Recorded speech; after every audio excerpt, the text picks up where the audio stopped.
Wait, wait, wait. What? Took a left-hand turn. No, Just like your deuce. He's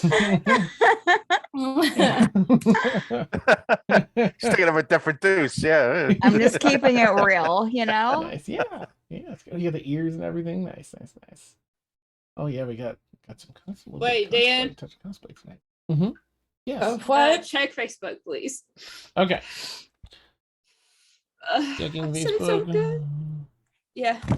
I'm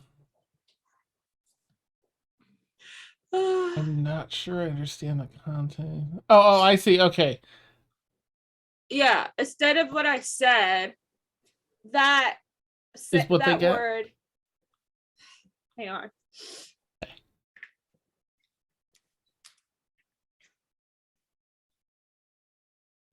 Also, hello, chat. Good evening.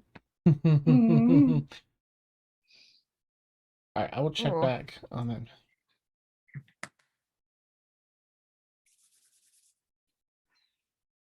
Should have brought cards. We're here. Oh. Episode. What did you forget, Steph? Tissues. Oh yeah. What? Tissues. You forgot. As I did. tissues So and I'll be right hand washing. back. I'll just use my cape. I'll just Sleep. use this. Nice, I'll nice. be right back, Dan. But Dan, I sent. Oh, Oh, wait. okay. Now I did. Okay. Okay.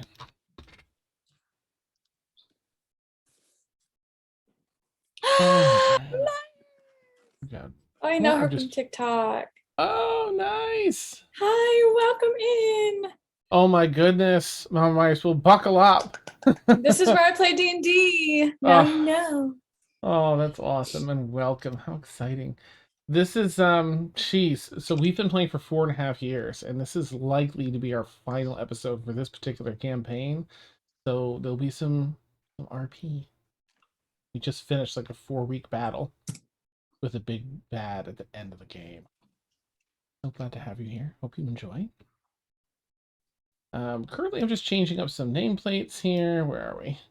All right. That should be. I need to stop this. This one should be. I've got to update the art. It didn't grab the proper art for Rowan. Oh no. Yeah, it's okay. It just takes a second. It pulls from that cache file sometimes. I have zero idea why. Garrick is Yes, it likes to mess with you. It really does. It does. You're not wrong. Yeah. Mort's like, you better pay up for that sending. No kidding. He might pay with his life, the poor guy. No. All right. So, yeah, we're here at the end game for these beautiful, amazing folks.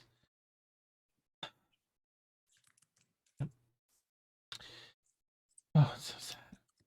Bittersweet, bittersweet. We've come through so much. So much over the years. We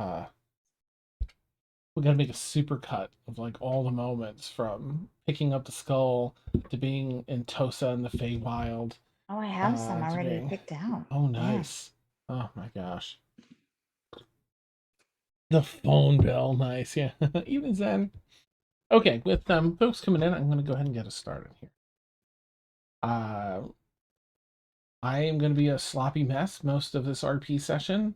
I am a sap, and I love these people, these characters, and our time together so much, so I warn you ahead of time. All right, let me pull up my notes that I didn't open when I restarted my computer. Please stand by.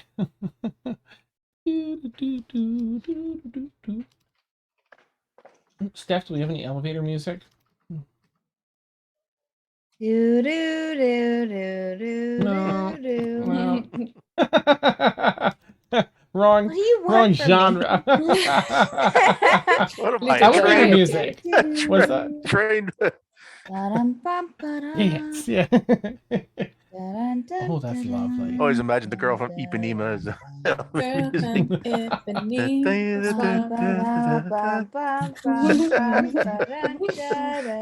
Nice. Perfect. We've reached our floor. Thank you, Steph. Third floor. Beep. Ladies' lingerie. Beauteous. Thank you, everyone. That was wonderful. Okay, Mort, we know what you want to see. What are you shopping for? Oh, all right. Here we go. Here we go. Our heroes victorious over this terribly evil and powerful demi-lich, Ythaz Bufar, giant floating skull engulfed in hellfire, shattered it to pieces. The issue is that they're still in a reality-shaping tower embedded within a gargantuan obsidian titan with its last instructions to march toward the city of Gascony and basically plunge through to the center, destroy the building to reach something below. Having defeated Ythaz, it seems to still be operating under its last direction. So we'll start off. We finished the battle. Our dear Rain fell in battle. Her body now wrapped up in Raven's feathers from her deity, keeping them relatively safe for the time being, preventing any revival magic as well. I'm going to do a little quick opening scene here. Get right underway. Ythaz lay in pieces, spread across the floating platform, within the depths of the water. It's hard to process that it's truly happened. That all that's left of Ythaz is the sparkling emerald gliding about the platform as a grand titan in which you travel jerks to a halt.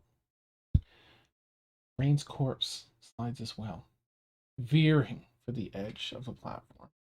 It's wrapped in Raven's feathers. The titan lurches again, continuing its journey to Gascony. Now only 10 or 15 minutes away at your best guess. The options on how to stop the titan race through your mind as you begin to process everything you've managed and every danger that still looms. Let us join our heroes now on the cold marbled floor, waters crashing below and around them, to find out how they handle the dangers that still lurk tonight. The main battle decided. Issues still at hand. We're out of combat. You see this emerald start sliding towards the edge, and a little further down the platform, Rain's body starts to slide over as well. What would y'all like to do? Make a beeline for Rain's body. Okay. Yeah, Mort will put the carpet as close as he can to Rain's body. Excellent.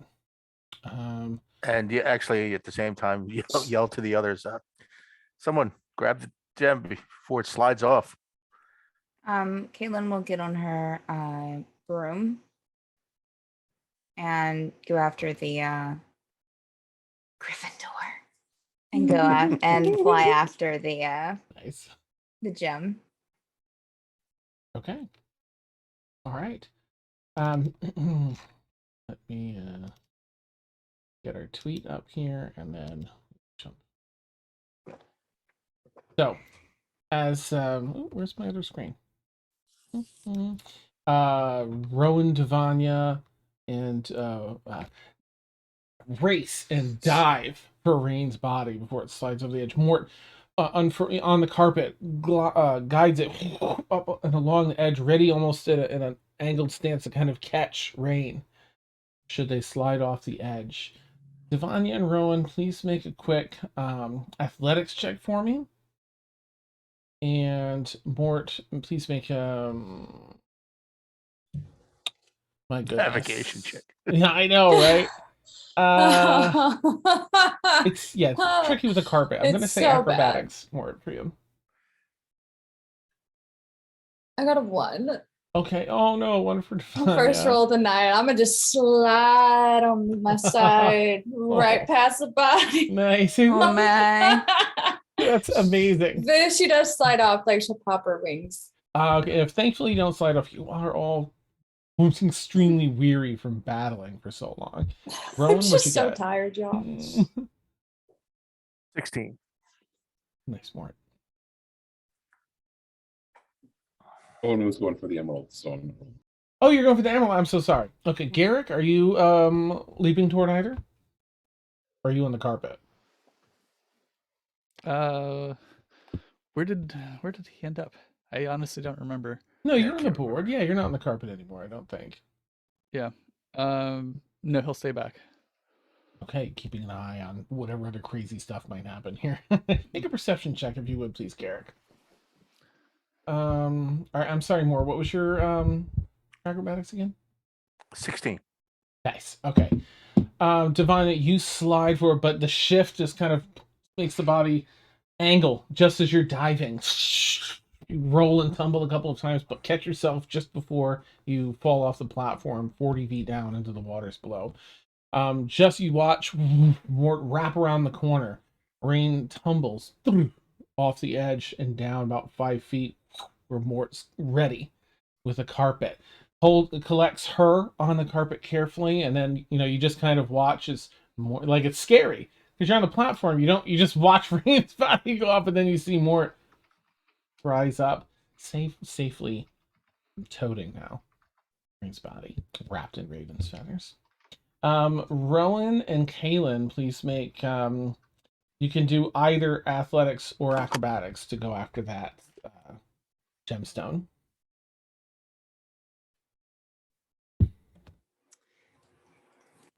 Said either what Athletics or acrobatics. acrobatics. A 13, Rowan. That's a 21 for Caitlin Okay. in athletics. Nice. Okay. Both Kaylin and Rowan, you start from different directions, racing over to collect this. It's not that far away from where you are, and you both kind of, dive down, sliding on knees to collect it. You both kind of grab it at the same time, keeping it safe and sound. Which one of you wants to pick it up?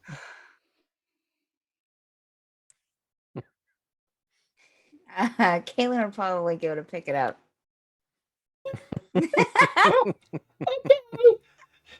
I haven't seen this happen before. Is Rowan amenable to Caitlin? Okay. They have no reason to suspect me. All right. Are you just carrying it in your hands? Are you packing it up or anything?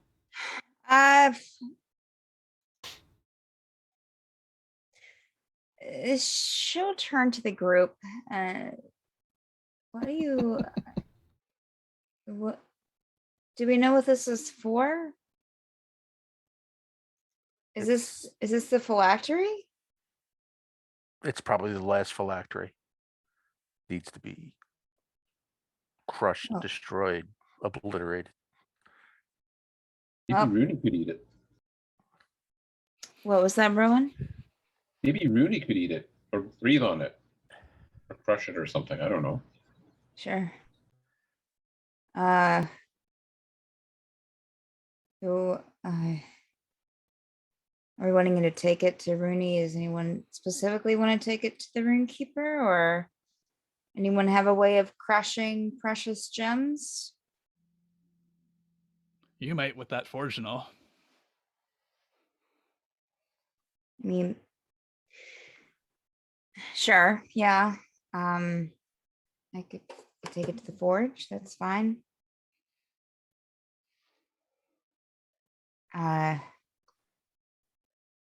Okay, well, I guess we can talk about later, but Yeah, we gotta get this thing stopped.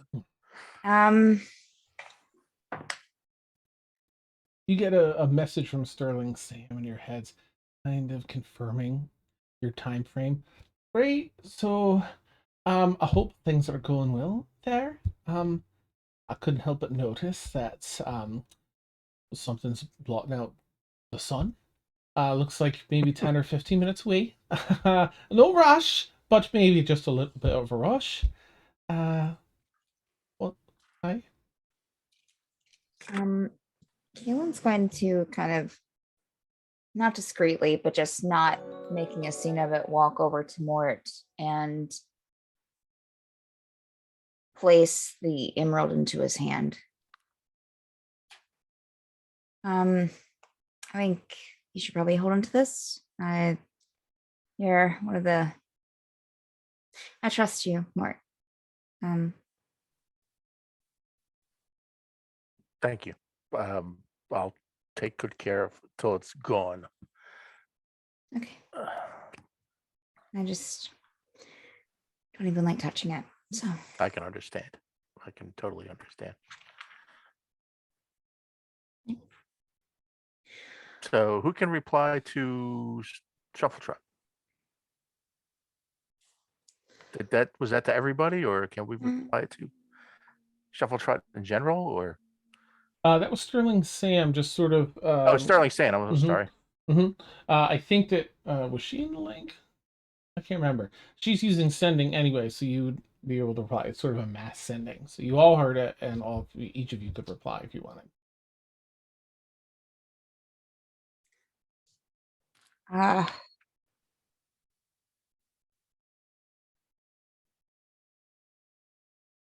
we calling Ava?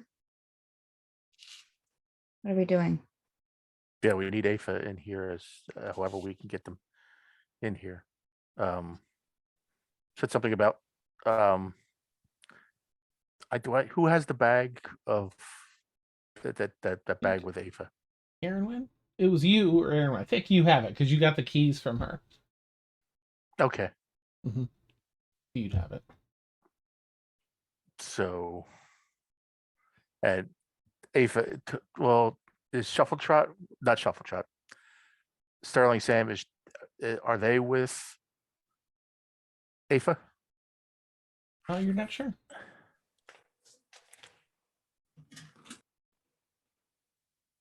Okay.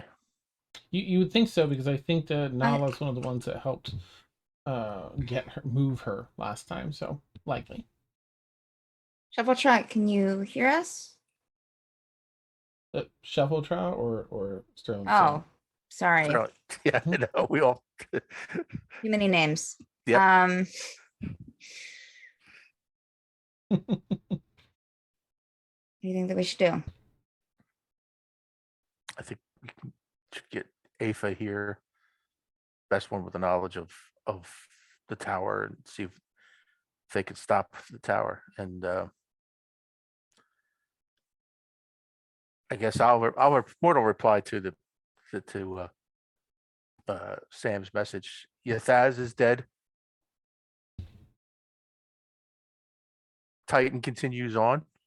6. Need Afa here at tower. We'll send key via magic bag. Okay. You'll all get a reply. Oh, right. All right. Good. Oh, right. No time. I send the key. Afa will be there. Okay, I'll deposit the necessary key into the bag. Okay, drops into Give it a the good shake. emptiness. And stop shaking. Okay, let's see. Where are you here? Okay. So you're gonna be waiting about a minute or so before the next thing happens. Do you have anything you want to do for the next minute? You're, sloshing water, Titan's moving.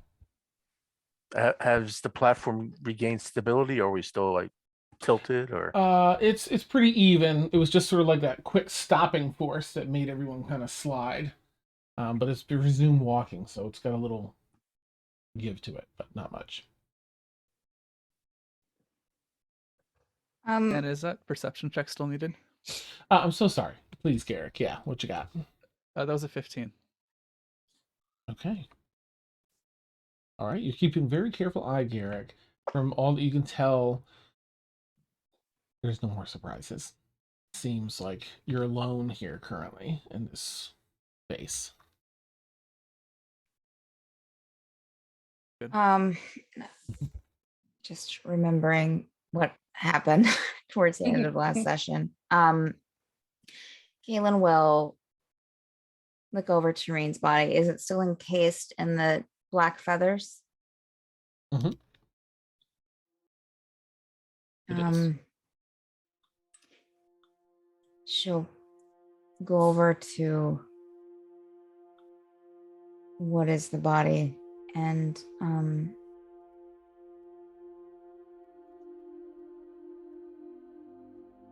kneel down.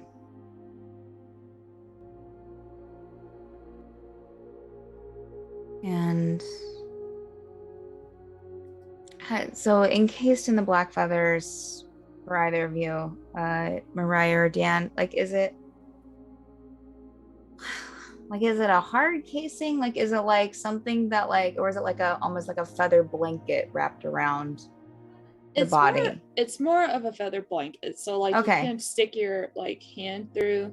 Okay. It's not like literally like it's not case like Okay. cement. Okay. So, Just wanted to make sure. what am I trying to say? I Kaylin don't know. will kind of lean over and put her arms, as much as she can with like the size difference around where the shoulders would be, and just kind of bring it up into kind of a hug. And put it back down. And just kind of like, rub where the head, where the forehead would be. Almost like she's like brushing like imaginary hair out of Rain's eyes.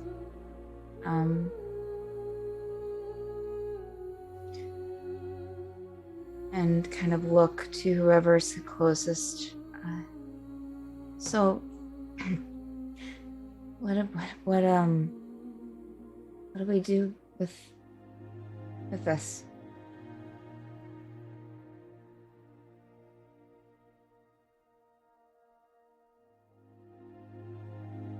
Any ideas? Or, and obviously this is, I would assume, the Raven Queen, right? Yeah. Yes. I wish Emil was here. Yes, maybe the others might have a better idea about, do we bury it? Or, I guess, are there any temples to the Raven Queen? I don't. That's what I was thinking. Since we don't know much on the Raven Queen, maybe there's a temple nearby, or she just kind of lets out this big sigh. Maybe. But Rain always made their own temple.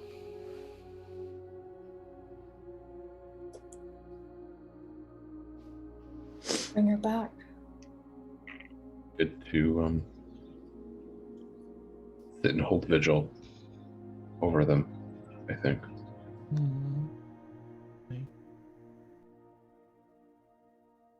As you're sorting out how to handle this and process this, was a huge success for the world, the loss of on the other side of this. The shape of this room begins to shift. Those open sections that peer into otherworldly landscapes or waterscapes heal over, and slowly the platform expands and feels like it's lowering and expanding as the walls close in and meet the edges, turning from a square platform into a circular space. From within the walls, almost emerging, wall sconces, bookcases, tables and chairs up from the floor, a familiar space, familiar floor of the tower, where I think you first encountered Aphid within here. Reading room has emerged from the tower, and from a stairway in the edge of the wall, space open stairway that curves up. Familiar footfalls of Aphid walking down the stairs, looking ragged, worn, dirty, being clearly having been in the fight, even though she was not really in any condition to be, and being away from, disconnected from the tower, which she kind of needs to remain in this reality. She haggard Aphid hobbles down, putting weight on the rail. Blueberry races over to her, almost tumbles her back onto the bottom stair. She sits down and pets Blueberry. Blueberry, oh, Master, Master, you're all right. That was bad. You shouldn't have left. Oh, you had to leave. Are you all right? Yeah. Oh, yes. Oh, your pup. Hello. What do you say in a moment like this? He leans against the rail. It's good to see you. Good to be here. All done the impossible. Well done. Oh.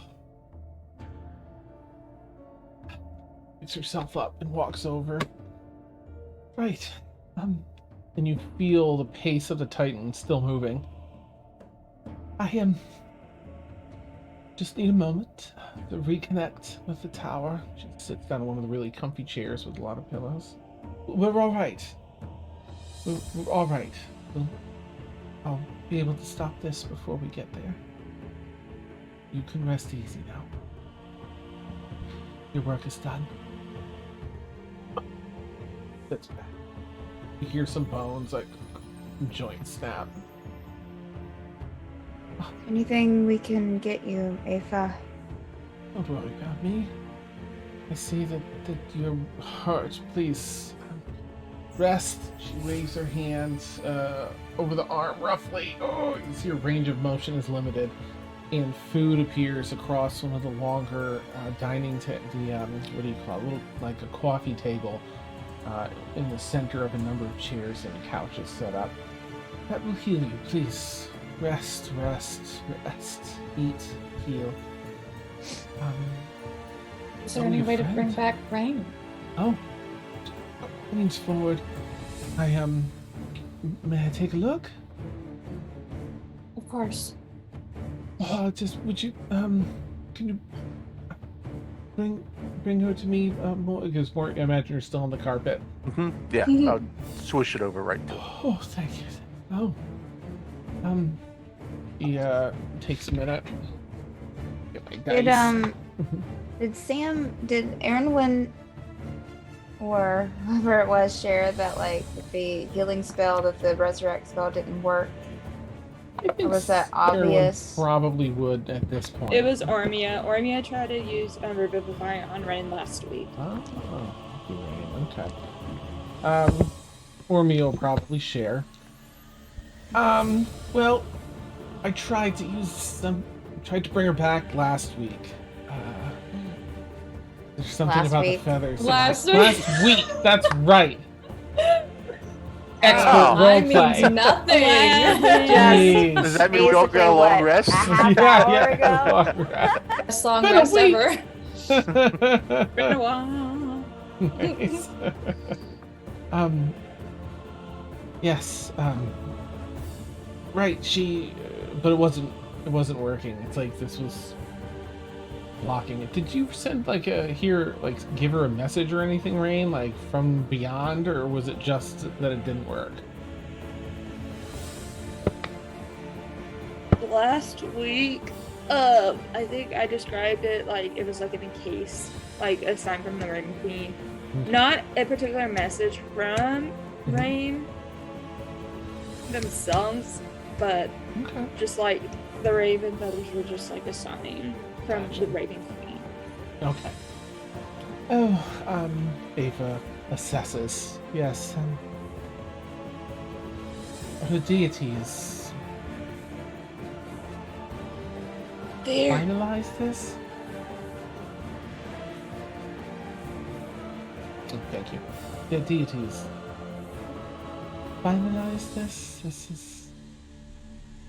I don't think she wants... I don't think they want to come back. Permanent.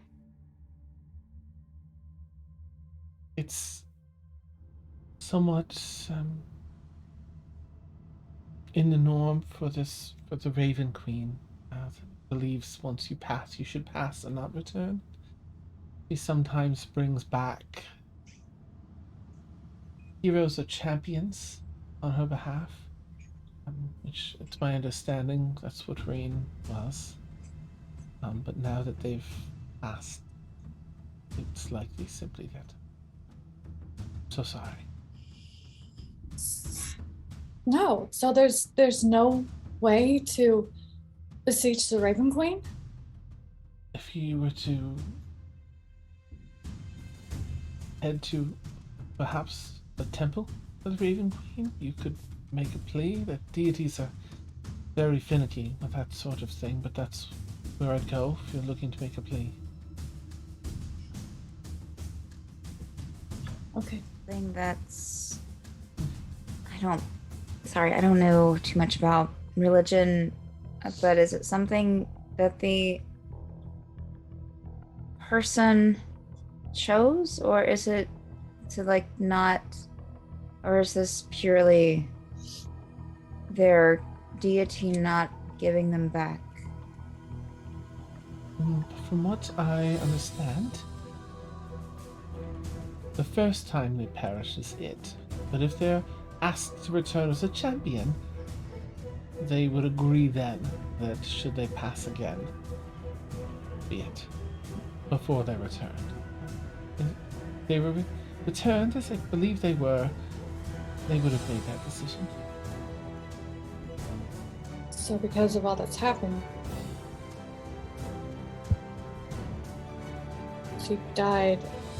they died a champion. Is that correct? Absolutely. The hearts of everyone in this world. Yes.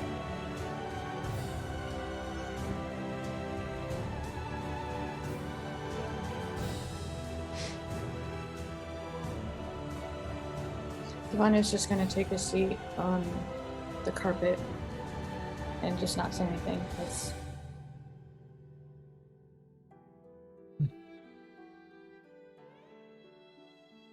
All right. thank you. Of course, thank you. You're the ones to be thanked here. Rest back in their seat. Please eat and heal. Is there anyone that's not going to eat? Or partake of the food and drink? Ring Well, gets stuck in aside from farewell. Ring. Yeah. I had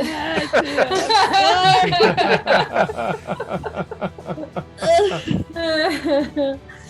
Okay. Anyone that eats the food heals fully, regains all spell slots, all mechanics. It's as though you've taken a long rest. Yay! I get everything back. And no Oh, longer have to sick worry about thoughts. that damage. You get all the benefits. So go ahead and make sure you do long rests in D&D Beyond. All right, it's time. And she heads up the stairs. You're welcome to follow. She's heading to the control room.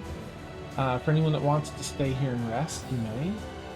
For anyone that follows, you see her head up. She places her hands on that glowing green pyramid of arcane energy, now repaired and back to its original state after that explosion from Emercina. Places her hands on it. Yeah. And calls a halt to the Titan, using a lot of the energy that she had left. It's a struggle. You watch as she strains under the weight of it, the arcane weight and the physical weight of halting this creature. But the process completes. It's done. We're halted. I think I'm going to have to spend some time researching, understanding what to do with this Titan. It's not wise to destroy the Titans that's growing within it. They have a balance with the cosmos. If that many are destroyed, it would have terrible consequences. So I have to find a place for them to grow on their own and live or die on their own. The Titan itself, I don't know. I don't know that I can destroy it, but he sits down in a chair in that room. Perhaps we can send it elsewhere and give it a... I don't know. I don't like taking free will from a has the ability for sentience. It was just hobbled in that regard by Ythaz. I'm sure we'll have countless council meetings to figure this out with the leaders with the Stormfall Coalition. Your input is welcome, of course. Cameron, do you think that it could be used? I don't know if a Titan is the same as kind of like a warlord.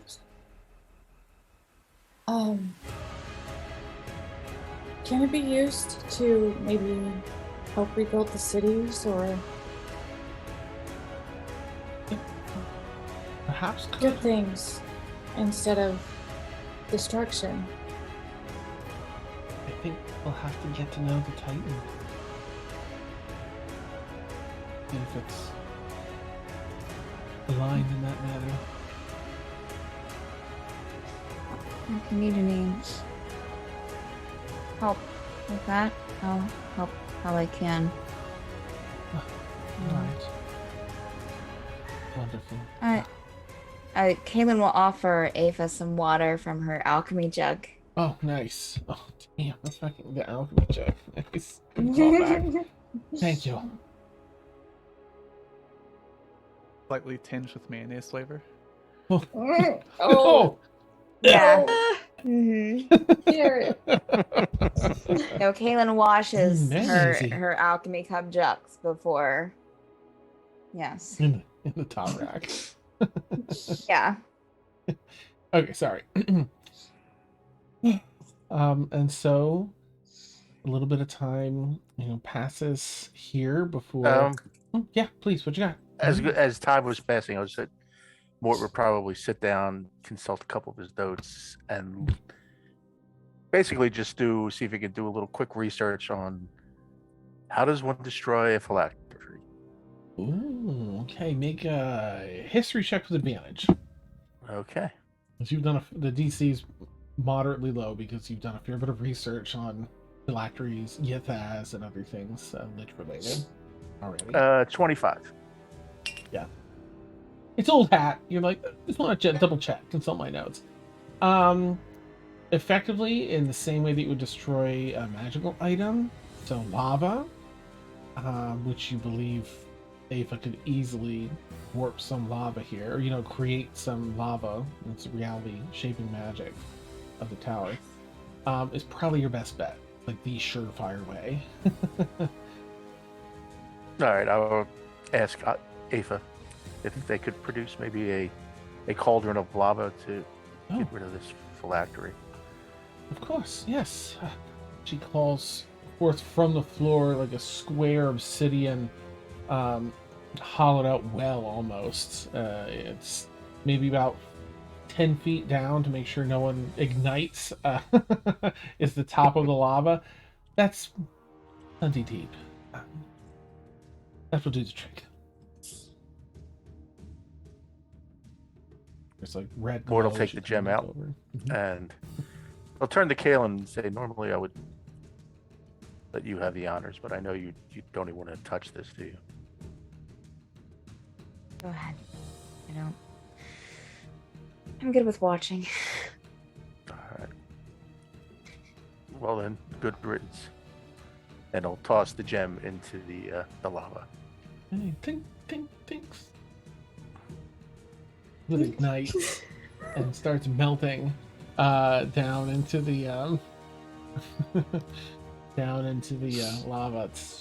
She watches it's submerged and little bloops of air and other material from the emerald flop up to the top, completely destroyed. You can almost swear you heard a scream somewhere in there. Good riddance. It's done. Finally. Back into the floor. Mm-hmm. You've done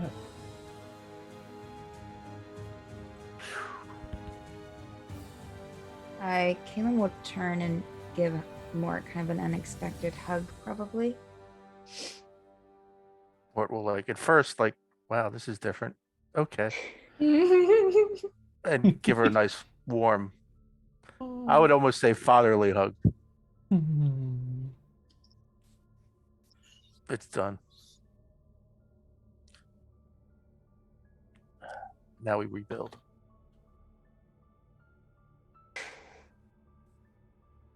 Or just be at peace for once. Finally. Yeah. All right. Wasn't, oh yeah, Emil was in our group thing, right? Yes. Caitlin will kind of turn from Mort with a smile and reach out directly to Emil. I don't know if you know, but it's done. Ethaz is, I think, gone. We just destroyed the last phylactery. Are you okay? I think I am. Is everyone okay? I lost Rain and you.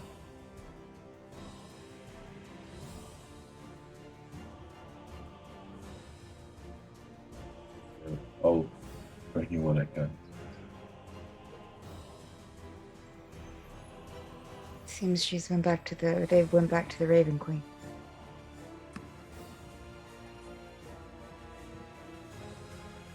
Makes a lot of sense to me. They died in bravery and honor. And for something good. We tried to resurrect them, but it just didn't take. So, we tried. And then it seems like this is how it was supposed to be.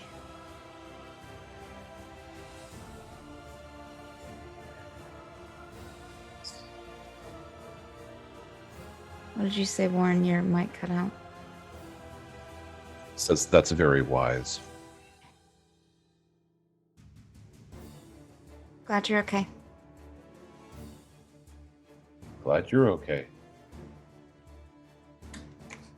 And she'll just, not say anything else. We'll know the connection, but of course it's open. But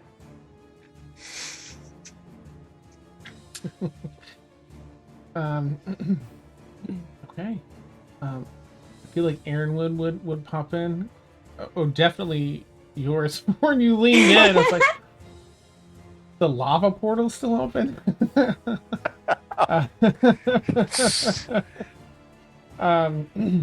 Aaron will be like, yeah, okay. I need to do something. Pizza. I'll make pizza. She'll look at Aphid. Pizza would be great. Yeah, Mort. But will we? Yep. Okay. All right. Focus on pizza. And she'll go with you to whichever floor you go down to, create whatever kitchen you want, and you get to work on some tasty pizza. This is does anyone else have anything want to do like in this moment before we start advancing time for things? Dan, I am sending you a message. Okay. Is this for anything in this current time? Okay, I'll hang on then. All right. Caitlin would go over to. I'm sorry. No, please go ahead. Caitlin will go over to Devania at some point. I didn't do it. No? What? I said I didn't do it. Oh. He looks up startled. I I'm didn't do trying it. to. It's like, whoa. You okay?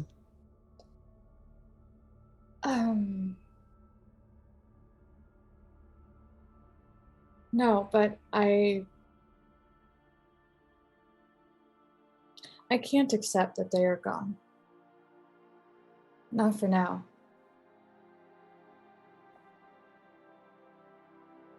I don't understand how the Raven Queen works, but they died with honor. And if there's nothing that we could do, she kind of like just looks at Rain's body for a second while she says that.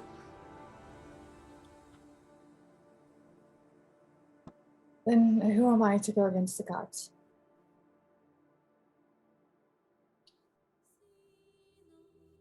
But it sucks. Does.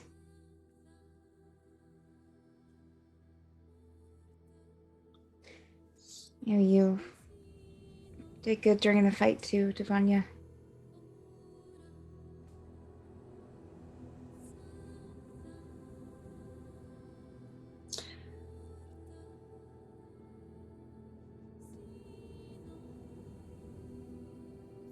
I think sometimes the best way that we can honor those we've lost is to live ourselves.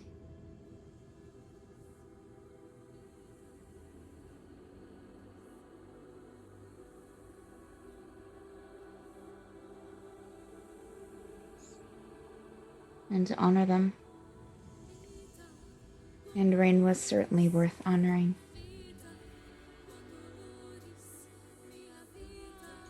Rain will always be worth honoring. As are all of you. As are you. Kaylin will give her a hug. She accepts the hug. Despite the height difference. I know. Oh. And It's hugging one of my kids. I'm just kidding. yeah. I'm glad to have you as a friend, Devanya. Thank you for all that you've done. And all that you will do.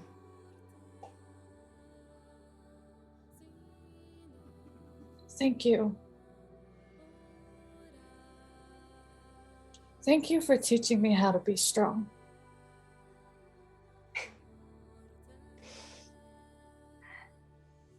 I wouldn't be this strong without this group. You wouldn't think I was strong if you had saw me before I joined. It's because of this.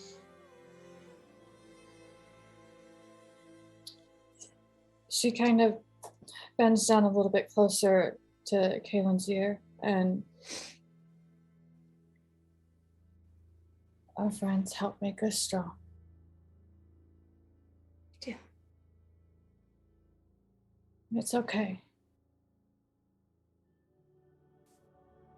I do still feel guilty, but they died with honor. And for now, we have peace. I think for the first time in a long time, it's going to be okay. Do you think so? I think so. This gives her a tighter hug. She'll return the hug. Okay. Rowan has something. Just quickly, as things are kind of breaking up, Rowan will say their keyword, and they'll transform into what looks actually just like priests of Sune robes. And they'll have like jet black hair with a raven feather sticking out of it. They're going to sit cross-legged next to Rain, lay their silver rapier across their knees, and do something that approximates a paladin's vigil over Rain. As you do, you honor Rain in this beautiful show, this gesture. You watch as the Raven Queen's feathers slowly, bit by bit and one by one, begin to fall apart, disintegrate, disappear, and fade away, leaving Rain peaceful look on her face still.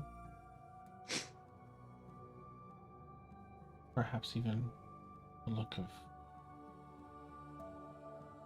peace and accomplishment. Her task that she returned, or that they returned for, completed.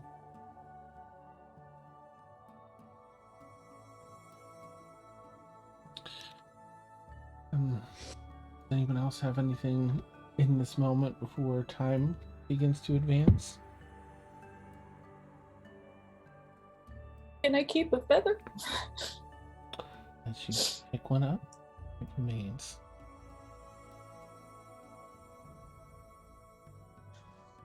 Not gonna wake This you. is for you and for the world. We did it. But not without sacrifice.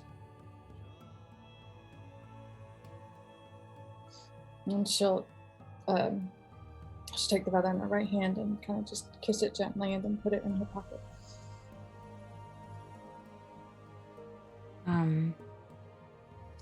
Kaylin will take her last mechanical grasshopper out of her pocket and will kneel down to Rain's body and put it into one of her pockets in her outfit and give her a kiss on the forehead. Be missed. That's it. Blueberry, not really wanting to take himself away from his master in this moment, takes the time, nudges Aphel with a little nuzzle, and then walks over and does a little circle around next to Rain, and then just kind of lays his head across her stomach, across their stomach. You were the best friend.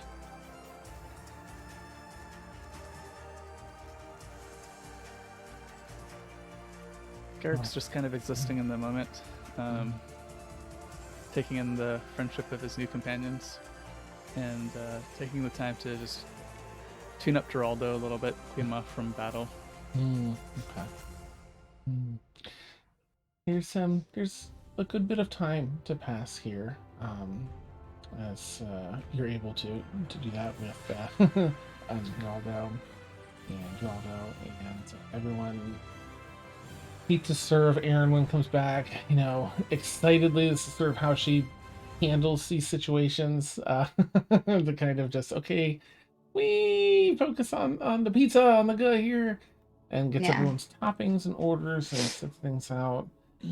Puts down Rain's favorite topping slice, just kind of down next to Rain on the floor, and something, offers up a kind prayer and a thanks.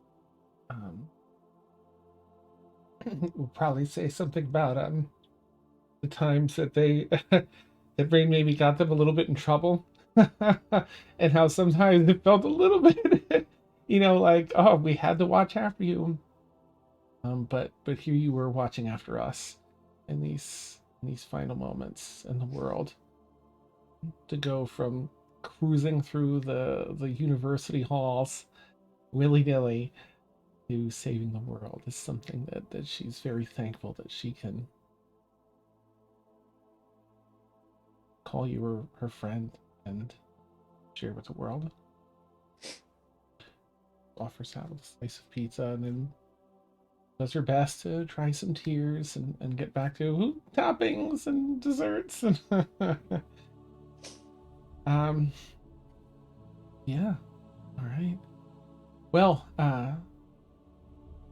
this is, of course, kind of a new world setting, in that there's this Titan, a Stormfall. Oh, sorry, did someone have? I was going to anything? say if we ever, when we ever get back, if we ever get back to a normal city, or before we take Rain to the temple, he would have put Rain on the carpet, taking her for one last ride. Oh, okay. I'll say that Ava's probably going to ask you all once she has everything under control, where do you all wish to go? Any city? We can get you there.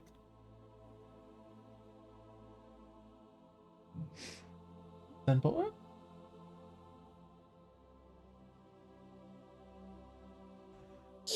Is the Runekeeper still just outside the Titan?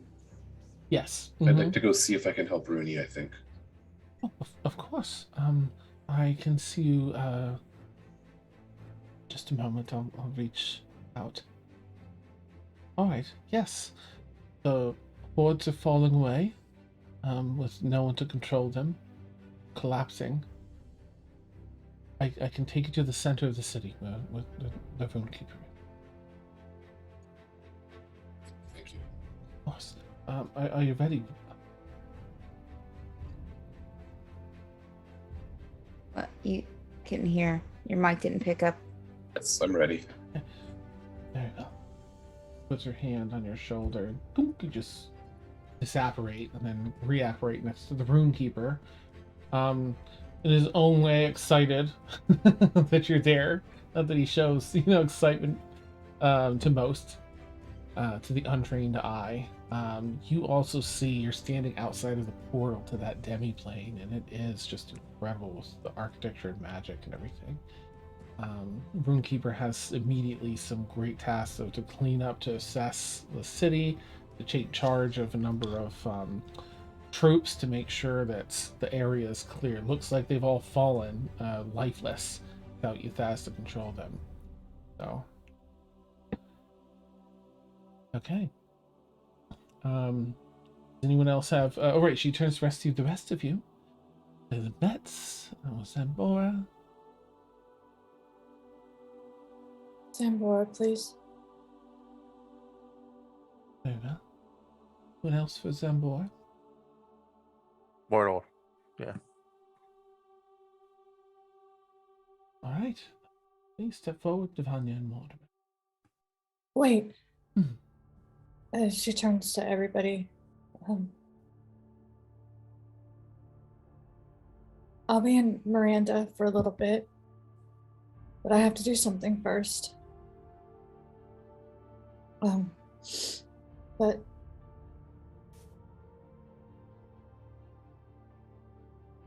where can I reach you guys?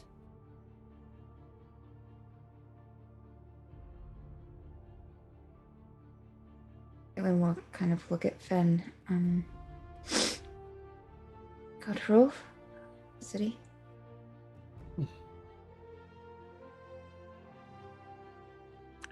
Mortal. Let her know. I'll be at the keep.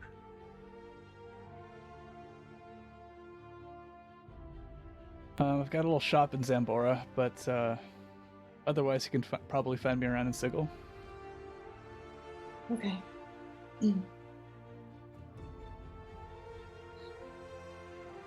See you on the other side.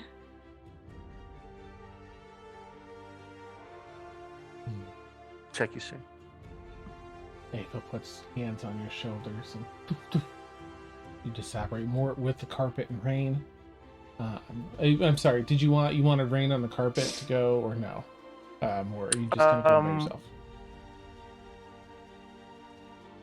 I guess. Well, I mean, how do you want to?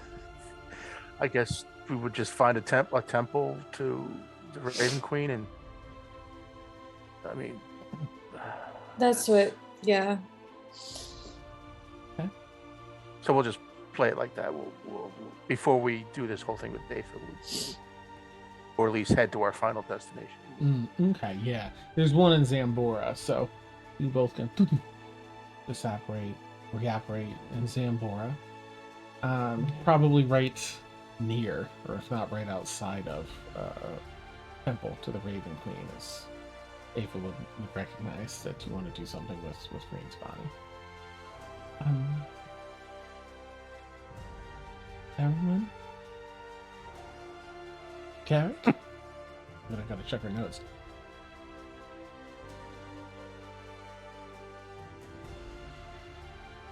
Probably Sigil for me. I'm missing my family, something fierce. Alright. Very well. So, Aaron wins like, wait, and was gonna rush up and try and give you a hug, Garrick, if you're willing. Sure. Uh, Let me guess. That's for Galithor? yeah. I might be going there myself. Actually, yeah, maybe I'll just stop in there real quick. I'll go with him. Looks over to Blueberry. Kaylin will give Aaron one a hug and give her like a kiss on the cheek. And Stranger, Kaylin. I'll miss your bubbly spirit, Aaron. Well, I can always talk into your head, so there'll be This is true. that. Share my recipes. Good luck with Galithor. I feel good about it. Thank you. Good luck. That's Finn. Kind of looks at the two of you. Thank you. She'll kind of look over her shoulder at Garrick. Thank you, Garrick, for all your help, all you've done. Likewise. Thanks for the adventure. Of course. Kaylin will step back towards Finn. Alright, as Aaron and Garrick approach Ava, she'll look at them. Done. Incredible work. Thank you. You've saved the world. Hope you find some peace and comfort in the world that you've saved in your daily lives. Here we go. You two disapparate and apparate in Sigil, which is extra impressive. Okay, that leaves Blueberry. No, it looks at Kaylin, I guess it's left. Yeah, just Kaylin and Kaylin, Finn. Blueberry, and Ava, and Fen. You two have been the best friends. You all have.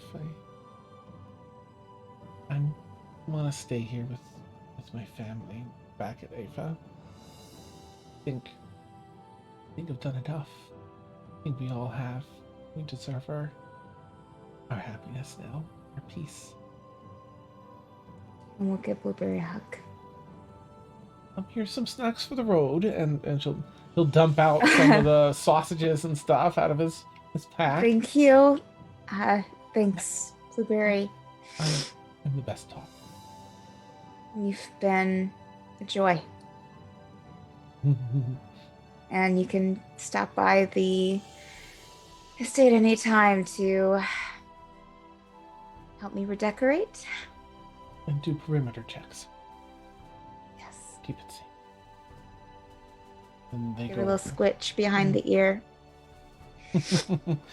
And Kaylin will stand up and just kind of cling very tightly to Finn's arm. Okay, he holds back. Playing a little separation anxiety.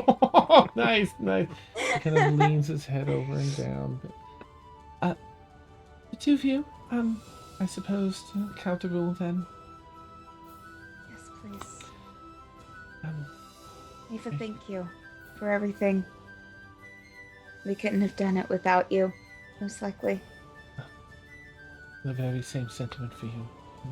You have done incredible work, and I'm sure you will in the years to come. And Caldibu. Parting is sweet sorrow, yes. I'm sure I'll see you. Only all. for now. Alright, you two. Your hands out on your shoulders, so it'll be like that. Much Blueberry little sad puppy face is two of you disapparate and apparate probably at your estate just outside the city, the 5th level of the city there. And of course, we'll have, time's going to begin to advance. There's a number of calls to you. They're elective. You do not have to answer these calls, but the Stormfall Coalition has a number of tedious meetings over the next half a year to assess the Titan, whether or not to reactivate like that center of its autonomy and free will they wish to, or do they put it somewhere else first on another plane of existence and then do that and find out if it's friend or foe. All this voting left and right. Anyone care to attend any of those? Anyone want to have any say in how that goes down? The Titans growing within it. The general census with that is different planes of existence that are relatively uninhabited, like pre civilization planes of existence. I think Emil would go through about half of them. Okay. Yeah, Nice. Mort would go. Mort would actually check in with. He would insist that they check in with the try to write. I don't even want to try to look at my journal where we found the Titan and his two sons. Oh, that's the Feywild and Evernight, the Kingdom of Evernight. Yeah. I would insist that they consult with them. Oh, wonderful. Oh, I like that. And they do. They bring Orin in on that. And Orin's, of course, very insightful with that. Well, as a Titan, it's been formed as this obsidian Titan, and so a lot of helpful insight from Orin. In fact, I think thanks to that, you actually get the insight to know that kind of how to test this Titan before fully awakening it. And such, to discover that the Titan is fairly neutral, can be kind of guided in either direction. So the question for Emil and Mortimer that are attending these meetings, do we keep it here and fully awaken it and try and guide it towards good? Do we put it in the plane with the other Titans and let it go about its own course? Or another option? What do you two think?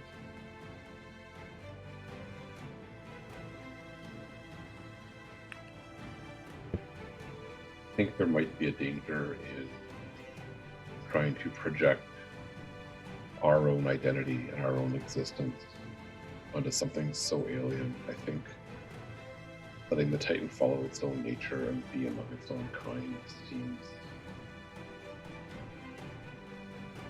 the wisest course. Yeah, Mort would go with let him be with Titans. They would know. He would have most recognition with them, and it would ease the adjustment. Beautiful. When you see something that's just like you. Yeah. All right, then with Apha's help, peering into different planes of existence, you find one that's just a little bit beyond primordial. There are vast jungles. It's just everything's base level intelligence that has made it onto land.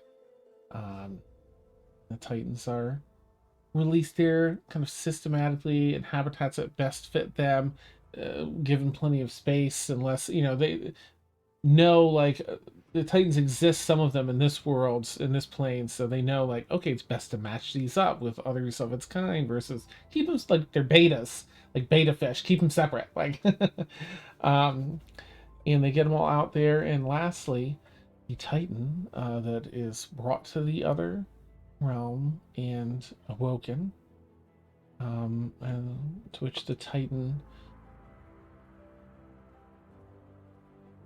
thanks. Probably Apha that would, if anyone wants to be very welcome to, but I imagine at least Apha's there. We'll thank them for freeing them from that numbing in their brains, their mind. And very fitting, in that its name is Plush Tau, which is, I think, Draconic. I think it was for beginning. It's off to make a new beginning, a new world. He would have it. Okay. Things that are sort of left up in the world. More time is going to pass. We're going to find out what everyone is up to, what everyone's going to do for the rest of their course of their lives. Of course, there are still some Sulkirs out there. Emersina out there. Valos out there. We've got, some Just saw that painting. He pays a couple people to carry it on their backpack around Yeah. everywhere he goes. Along with him. Yeah. Yeah, it's a parade. Mountains is so fun. Okay. I think what we're gonna do is take a slightly early bio break. So That's what I was gonna ask. Can we take a bio break? Yeah, I Yeah. really gotta pee. Read my Okay. mind. It's a nervous pee, okay? Yeah. Let's do that. Then we'll come back and do our everyone's epilogues. We'll go around. I'm gonna roll a die and just like pick which order it matches up. Yeah. For anyone that doesn't know, I mean, thank you, viewers. I've seen some new folks here tonight. Thanks for hanging out with us. We'll keep our audio hot so you can, because we are, and you can chat with us. And we'll have our Also- BRB screen up. And I'm sorry, Maria, I'll get you just a super quick sec. Oh no, I was gonna say thank you to Danny for the 5, 6, 7, 8, Oh, 9, thank you so 1,000 much, Danny. pennies. Oh, I hope you're still here. Then thank you, Danny. That's so sweet. Yeah, and catch us when you get back from the bio break. If you like what you're seeing, consider giving us a follow. We've got a lot of other D&D programming, but we want to focus on this when we get back. So, catch you all in about 10 minutes. All right. Tea break. Keep it together, Dan. I am trying. You like twice. I was like, when Devanya You was cried started like talking 4 to. times. Yeah. I can't help it You're that like, I am this is what friends are listening for. to a very sad song from the Legends of Vox Machina soundtrack. Oh. I This know, one- but it puts it in the mood. Yo, this playlist that I picked out, it was not like perfectly matched anything. Like I just like, okay, this one sounds good. It is matched up so brilliantly. Like, thank you, Aw. Cosmos. Oh my Like, goodness. it's insane.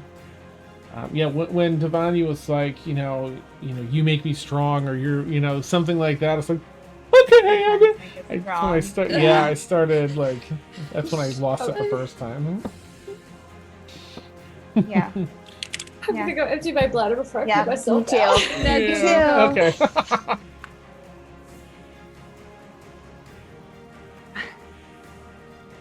All right, ERB.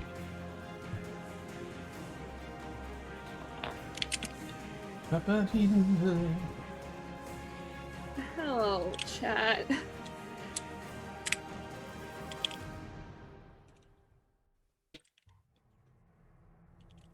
Yes, Danny, it is.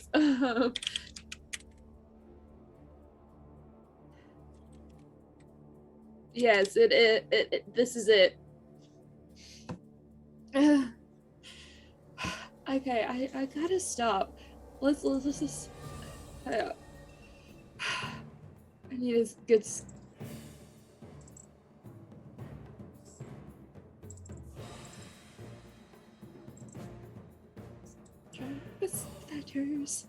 Feathers far and wide. I promise that you never met a troop so qualified. Sorry. Passes pepper box can blow the party skull. Yeah. Nope.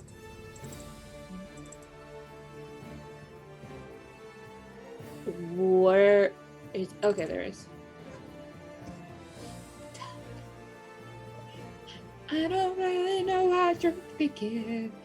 Oh, never mind. I'm not good.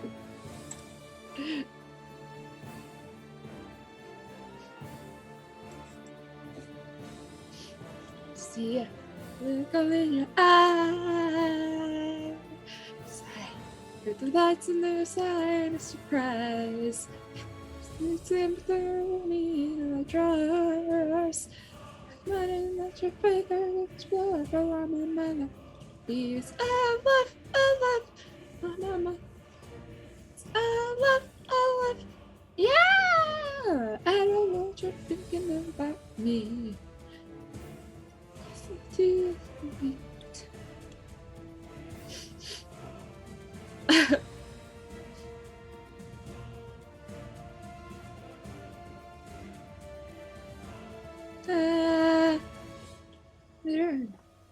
Run out. I should not be. No.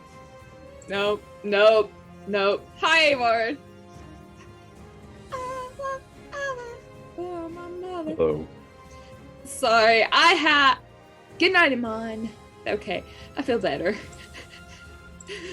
after listening to that song. Even though I feel like I should not sing that song on Twitch. But it's too late. It's already been sung. We went to Same Wrinkle. You know what song I'm talking about, right? Yep.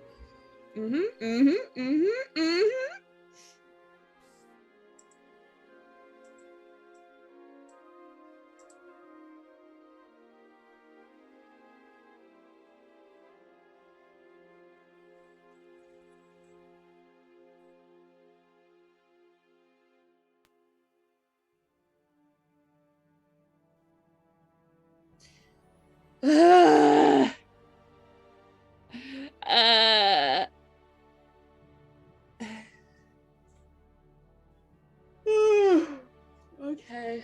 Well. Hi, Frank. How are you? Doing all right. How are you? Me? I'm an emotional wreck. Who's on your desk? Me. Nikki. Was she in the bed or Zany earlier? Huh? It was her. I She likes to sit across the room from people. Be like politely disinterested in you. Hello, Danny.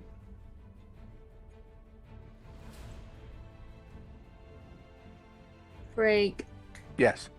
Oh, never mind. You said hello. Danny says hello. I didn't know if you had chat up or not. Yeah, I got him. Mm. I was so struggling. Where I was like, what do I do? What do I do? What do I do? And then I remember. Rain did love her carpet rides. You guys are breaking me. All because we want to remember, you know? I know, but all the memories are just like...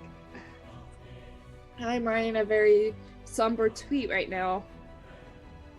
Remember, everything that you replied to our replies to your replies to our replies. Exactly. Bye, Nikki. But our replies. Bye, To reply to Nikki. this message. But her email Nikki, what are you replied- doing? Oh, there goes the flying cat. Where'd she go? You'll see her again in a minute. There What she are is. you? Climbing. Oh, she's the cat. climbing. She's oh. A very, very acrobatic cat. Watch. It's gonna be like roll a dice. Ah, Brixie. Oh, I forgot. I did. Oh God. What? Huh? Cat, Brixie. Sorry. You forgot, didn't you? What do you mean? Brixie would turn into a cat. Oh yeah. Yeah, I know. Oh. Are you saying that I should name my next cat Brixie? Because I will. I mean, I'd be honored if you did. Hey, Danny. Cats and name them all Brixie. Yeah. Yes! The power of Brixie. For those who are new, before Raid, I used to play a tiefling druid named Brixie, and I would be shaped into a cat. So. It is a good name. That it is. That it is. It is a good name. Oh no. Beth will be so happy that I'm doing a British accent.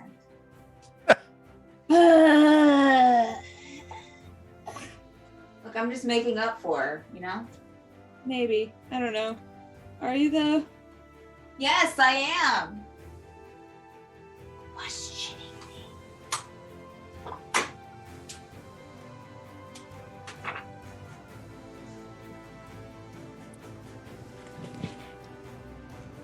Are you sure? This was much more enjoyable than earning nothing on a live. Thank you so much for the invite. Aw. We're glad to have you here, Mama Myers 13. And Danny and everyone else watching. And everyone else. We love having y'all here. Are you mocking Melissa and I? Right. I'm just kidding. I'm from West I'm Virginia. kidding. You're talking to I'm the original kidding. hologram. Do you not know? I am kidding. I grew up in a holler that my dad's I am family just lived in for over kidding. 300 years. I'm kidding, Melissa. I'm sorry if I offended you. No, it takes more than that to offend me. I'm sorry. Challenge It's okay. accepted. Everybody's I can't believe it. I really can't. difference. It's I my can't grades. believe it. I can't. I can't believe neither of you blessed the other one's heart. I just don't understand. Well, bless your heart, Warren. Bless your heart. And bless your heart, Mariah. And Well, your bless your heart, heart. Frank. And the Well, bless hearts your- of everyone in chat tonight. Y'all are just angels. Ladies and gentlemen, each and every one of you. Both, simultaneously. Breaking out the harsh language. The evil Lord Connor. I'm Laura Bailey, and I'm playing Lady Jane. I'm Travis Willingham, and I am playing the evil Lord Connor. I'm Laura Bailey, and Mariah. Mariah. I forgot about this. No, Laura and Travis were in a movie together, so somebody. No spoilers, please. No spoilers. I don't care if you saw it on Twitter. I didn't ask where you got it. You clipped it half donut. Well. Wait, what? Well. Well, hell. You got and done it. That's your new character, Steph. That's my new character. Just a. Well, howdy hey. Well, Little howdy bumpkin. day. Wait, what is How's it going? after she say? How you doing? Smiley days to ya. There we go. Smiley days to ya. That's not. Oh, that was bad. Oh, thank you, Mama Myers. I appreciate it. This isn't my natural accent. I'm from West Virginia, so it's a little more. I'm not really sure how to describe it. More holler, less plantation. Oh no. I'm sure that no. that was somewhere in a voice actor's directional guidance. Well, Can I have smiley days more to holler? y'all.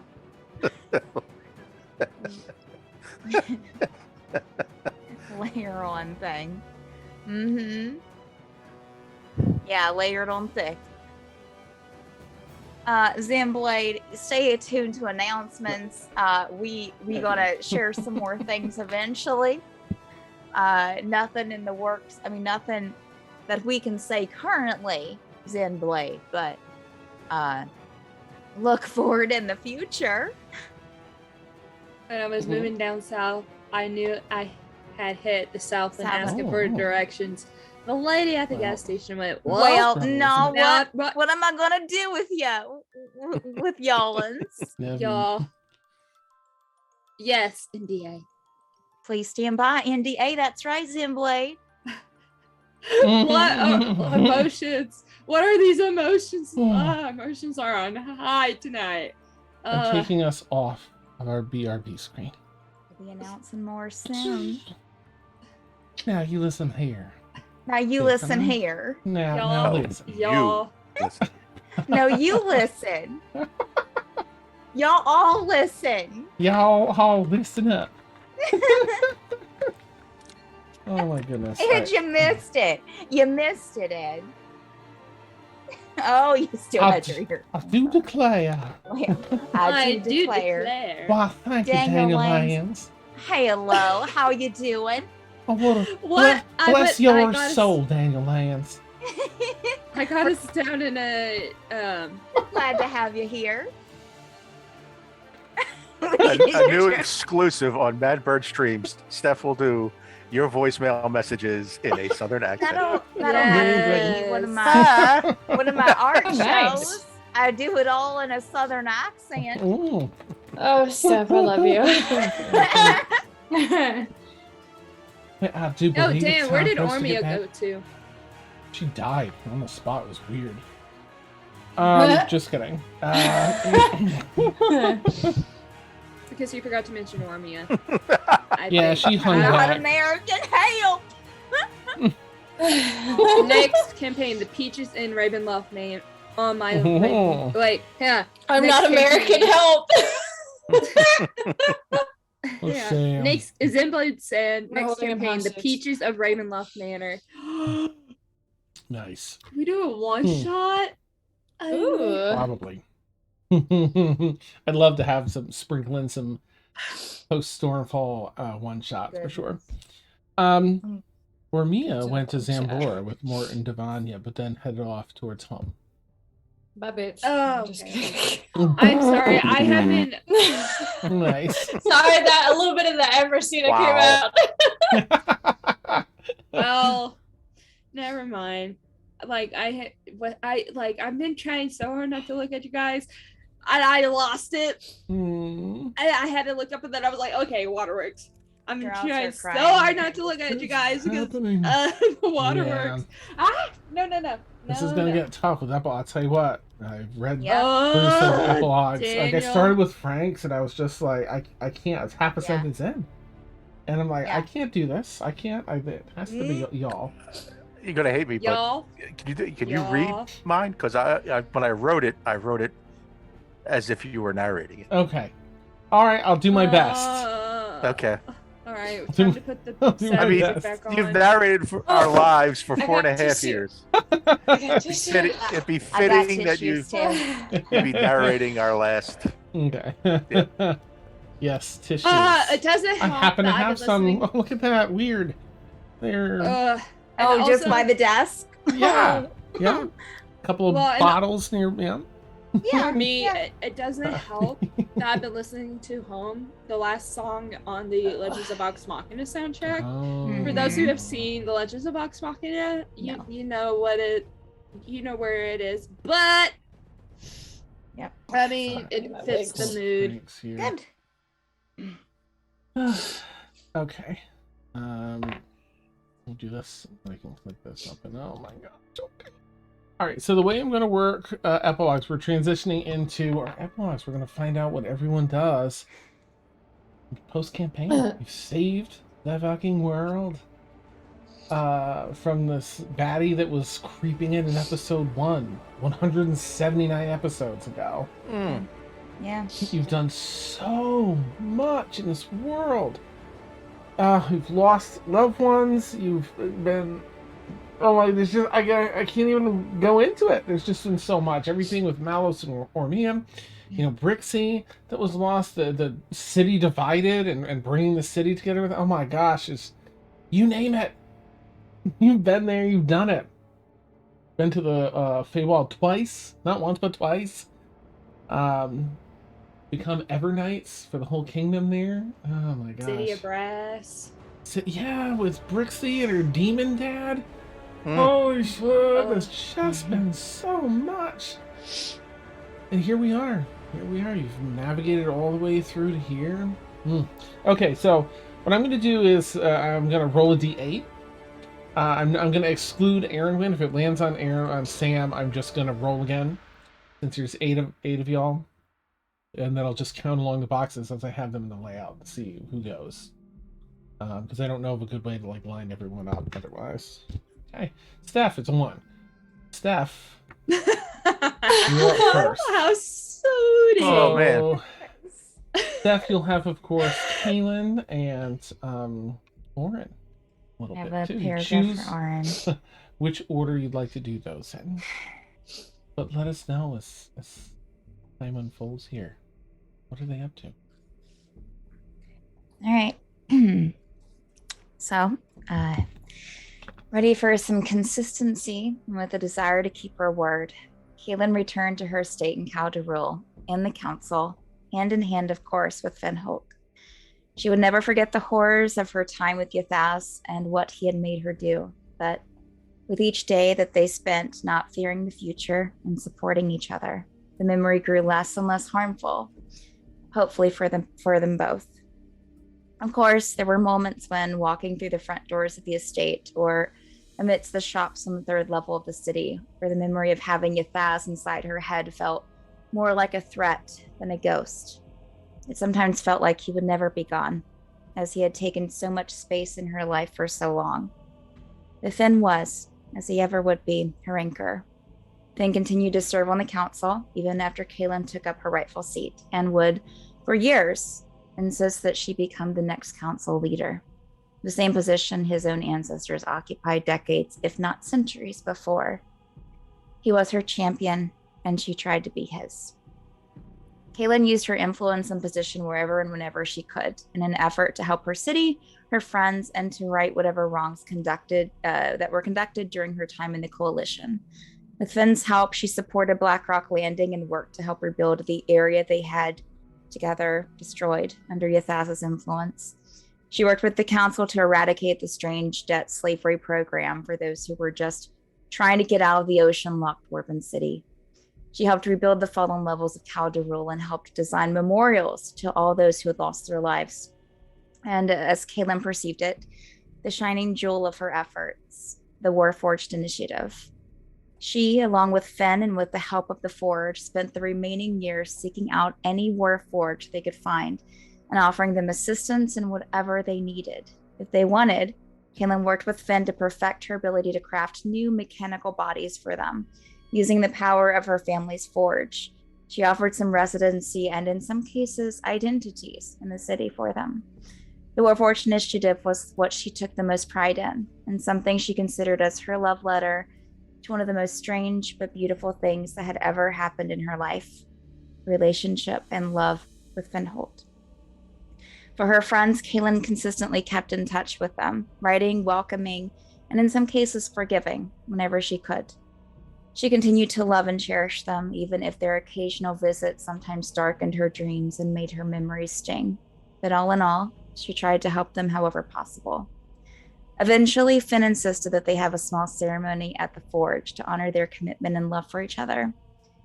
It was a weird mix of Elven and Dwarven tradition, something that marked the beginning of Kaylin's parents' stay in Calderul, where they happily remained until their deaths decades later. Kaylin spent the rest of her life trying to be, to Finn, everything she knew he was to her, and remembering the beautiful times that she shared with her Stormfall Coalition family. In her dreams, she still found herself sitting beside a campfire, all of her adventuring families sitting around as if the threat of Yathas had never existed, as if the runes had never been cast, as if the skull had never been picked up off that dusty stone floor. Threats like Yathas would always exist in the world, but Kaylin, waking up from her friendly campfires and smiling at a dozing Finn lying side by side with her in the upstairs bedroom of her family estate, finally felt at peace. She would always help, always love, and always hope that things could be better, not only for herself, but for everyone around her. Towards the end of her life, the Forge offered Kaylin something it had said it would never do again: the opportunity to transfer a humanoid soul into a Warforged heart and body. Touched by Kaylin's devotion for Finn and evident that time was of the essence, it assisted Finn and Kaylin in the process, assuring that the two's time together wouldn't be limited to a dwarven lifespan, but could last for an eternity if they so desired. then worked with Kaylin in her last hours as a dwarf, designing a body that was still very much Kaylin, but with an elven influence. The process was at times harrowing, but the transition took place with very few hiccups. Afterwards, Kaylin continued to safeguard the forge, forever grateful for it for the opportunity of the time granted to she and Finn, the one person she never wanted to say goodbye to. As for Aaron, he continues to help Kaylin wherever he can. He keeps a partial residence in Calderol, helping deliver messages to other places and with negotiations with officials outside the city. He eventually got word of a familiar-sounding drow on another continent and traveled there, remaining gone for several months before returning, and continued to take extended trips from that point on. He continued mostly loyal to his sister, rekindling his relationship with their parents once they moved into the estate. Every once in a while, he joined up with other members of the Stormfall Coalition, genuinely wanting to do his part to help, and with thoughts that they could use the levity in their usually dismal, according to Aaron, encounters. He always had an eye for who was good and who was bad, and the friends of his sister would turn out to be some of the best friends he ever considered as such. That's it. It's beautiful. Okay. This is gonna be fine. Okay, 1, 2, 3, 4, 5, 6. Garrick? That makes you next, friend. What are Garrick, Galathor, and anyone up to in any order that you want? Any ones that you want to do or don't want to do? And Felix, Sure, if you let's- want. Yeah, let's do them in order that I played them. Okay. Felix drew ever deeper into the culinary arts, perfecting his craft and helping to... Oops. Sorry, 1 second. I need to zoom out. I'm like, I'm missing words here. Perfecting his craft and helping to spread a little joy through his food. He didn't want to be tied down to one location, so he purchased a covered wagon and started selling gourmet creations out of the back of it. Every once in a while, his travels would bring him back to Bexley. There, Felix would host food festivals with the circle of wagons featuring cuisines from all across Astra'Lannor. In his spare time, he'd catch up with Morik and provide guidance where he could. He reached out to all his old adventuring companions and asked for a favorite recipe to include in his upcoming cookbook. All things come to an end, however, and Felix would eventually move on to the next town. You might recognize him on the open roads when the twilight is made a little brighter by a lighting stick on the side of a wagon. Galathor finished his apprenticeship at Gerhardt Limited. He trained in drafting and machining, but most importantly, he trained his focus. Letting his mind run during long workdays, he was able to reconcile his faith and his relationship with Erenwyn. The friction between Helm and Mystra culminated in a clash of conviction and will. Erenwyn is one of the most willful people that he knew, and Galathor knew his conviction could never be broken. Although Helm holds duty and honor in high regard, so does he teach the importance of forgiveness and of acceptance. Galathor is nervous about his upcoming nuptials, but he would never admit it. His plan is to let Erenwyn plan her special day and focus on what he does best, supporting those who mean the most to him. Garrick ends up spending most of his time at his machine shop. It's nothing so grandiose and flaunty as his mom's shop. It was rather more of a humble affair. He finds the parts drawings that customers bring in to be puzzles for him to solve and bring into existence, conjuring and transmutation of a different sort. His sister, Colette, is looking to set off on her own, and he's lending his experience, mostly personal, of what to avoid. Garrick continues to push boundaries of precision, efficiency, and material science. During his long nights of experimentation, he continues to be kept company by his mechanical llama, Geraldo, still in his knit hat, albeit slightly more faded. Mm-hmm. Aww. Beautiful. Just take a moment. I roll again. Oh, it's beautiful. That lighting stick. Oh my gosh. That was so poetically beautiful. Right, that's Aaron Wynn and Sam's not here. One, two. Mort? Right. I will do my very best. Okay. All right. Yeah, what you got, Rain? Mm-hmm. I know that you probably didn't plan this, but what'd you do with Rain's body? That's what I was We wondering. can take a minute and do that, yeah, if you want. Okay, yeah. Tavanya and Mort, would you go into the Before sorry, okay. Frank. Well, that's all right. It's fine. I feel bad now for saying anything. No, you're fine. No, that's good. Closure. I was gonna jump on that and I forgot it, so we'll plug it in right now instead of later on. That's a-okay. Mort, would you go with Tavanya as Tavanya went to the into the temple? Okay.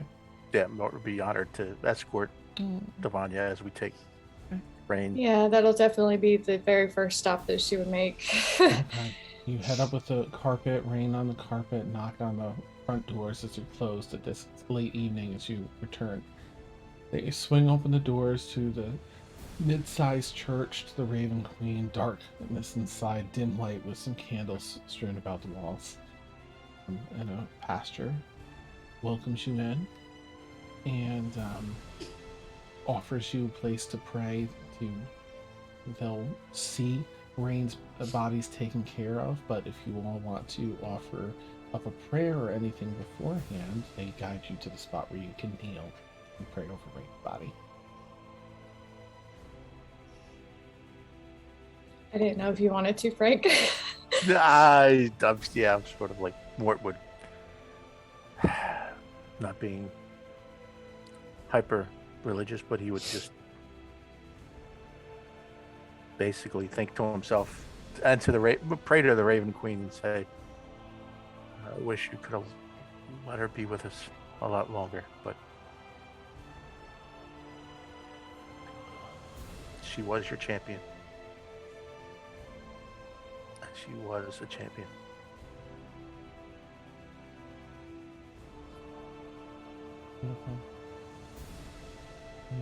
Vanya, do you have a prayer?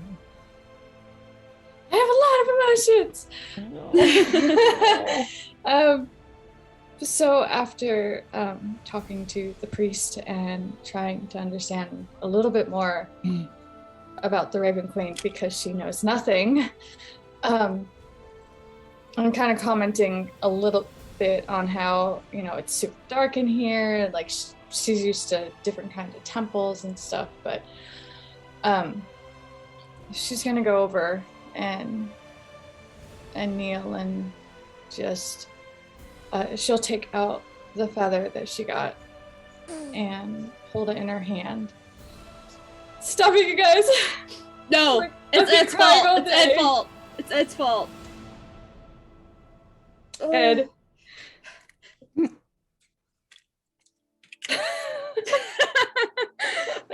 I just saw it. Trying to relieve the pressure. So she'll hold the feather in her hand and start to silently pray to the Raven Queen. And she's never done this before. And it's almost like she has her hood down and her mask off out of respect. And it's not something that you really see with her having everything just down and off. And there's a little bit of shaking going on in her body, and just, I don't know why or how you do things, or what the Shadowfell is. The only thing I know is that it's a place that you bring souls of your champions.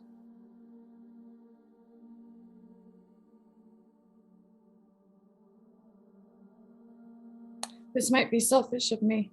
It might be selfish of us. I have no idea what I'm doing. And I think it's partially my fault. But just know I had to do what I had to do. We were trying to protect everybody and the world.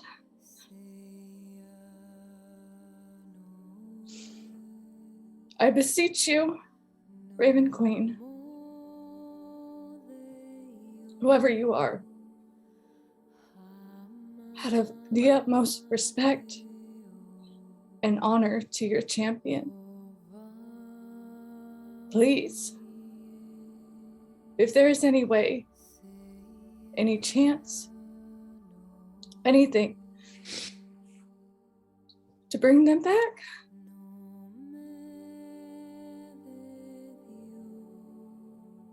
if not,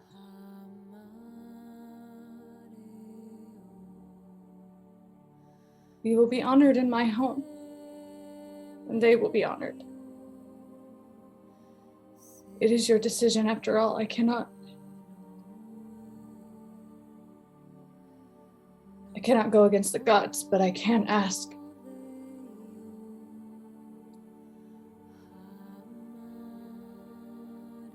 Please.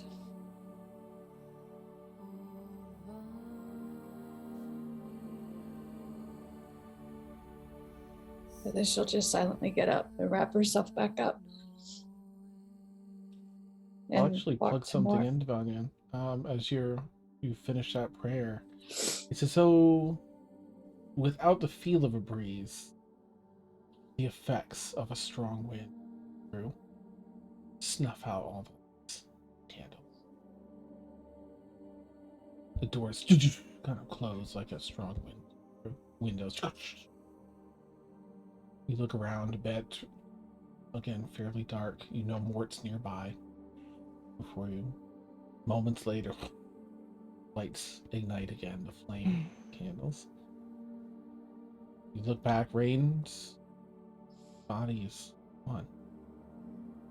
But in their place, a small little satchel, fine black velvet, gold, and holding it, cinching it shut. So offered to you. Then she'll give a really strange look at Mort and walk towards the satchel and pick it up and try to open it. Okay. You open up the bag, about the size of maybe a little larger than a softball or so.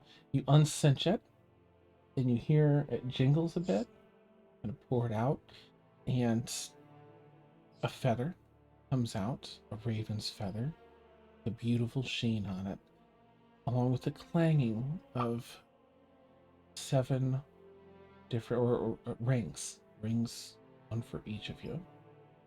Seems to have an inscription. They each seem to have an inscription along the inside of each ring.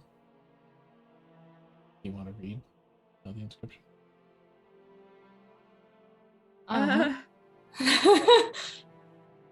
Devani has no words.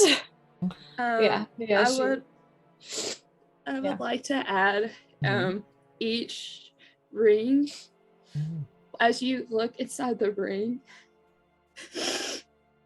you find one of the tags said is to Divania, it is not your fault. And then around it, let me pull it up because because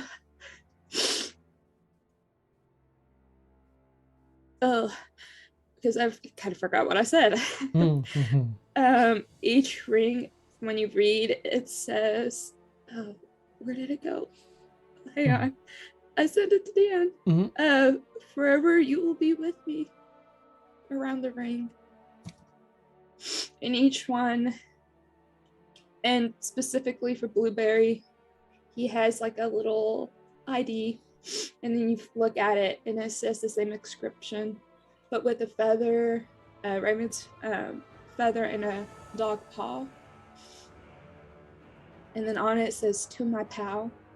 To Kaylin, it says, to my forever sister. because Rain looked up to Kaylin as a sister. To the brains for Mort. There's actually 8. There's actually 2 more rings for Emil and Ormia. Ormia's say to Ormia, "Thank you for trying." Yeah. Okay. So Devanya, Kayla, Ormia, Mort, Blueberry.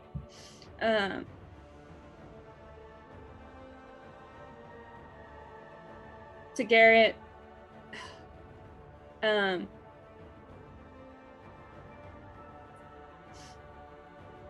the best artificer.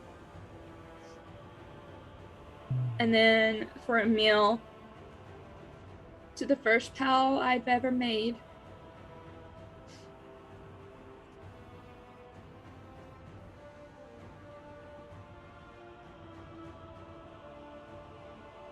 That's it. You're all, of course, very soon after given the rings. And, Devanya and Mort to carry on with their day. Best they can after. It's such an impactful. Yeah. To the bar. To the bar, yes. It might be the first time I see Devanya actually hammered. Yes, ma'am. Do you mind if I like? Dad, It's the Raven Queen. It's the Raven Queen. Oh, It's the Raven Father.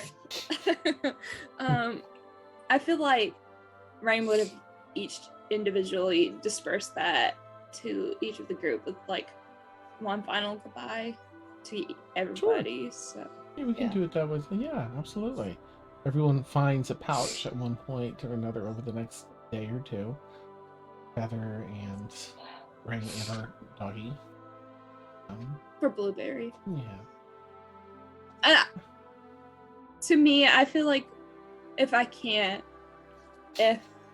a spirit version of Rain would go, because I feel like dogs could, like any animal could see a spirit. So to go and give Blueberry some scritches one last time. Oh, sweet. While Blueberry's asleep, ghostly Rain walks up and gives him scritches. And he knows, in his sleep, he knows it's Rain. And wakes up and I'd imagine he finds his like little tag around his collar. For Rain, after they pass over once again, while initially finding yourself in darkness, you hear the sound of 2 heavy doors opening and light appears in a perimeter around what were doors in the darkness, opening up into a long hall. You're drawn to walk through. As you step inside, lights begin to flicker on, flames adorning wall sconces and candles set up around the room. All the way up to the front, you see rows of pews on either side of a grand red carpeted hallway that were lead up to what appears to be almost a stage-like section elevated at the front. You've been here once before. You recognize this, and you accepted this offer. As you begin to walk forward, people materialize in the pews, all looking straight ahead. But as you begin to reach the back of the pews to walk between them, the people turn and look and begin to applaud. Rows and rows, several dozens of pews on either side. Fellow champions of the Raven Queen from times past, times future, here, standing to their feet to cheer for the champion of the Raven Queen. Walk forward feeling that sense of peace, sense of accomplishment, that you have done what you were set out to do by the Raven Queen, and you've returned to where you belong, desired to be. In the halls of the Raven Queen, you approach the front. The Raven Queen, stronger than before, in her form as not just a mirror, but somewhat of a form now.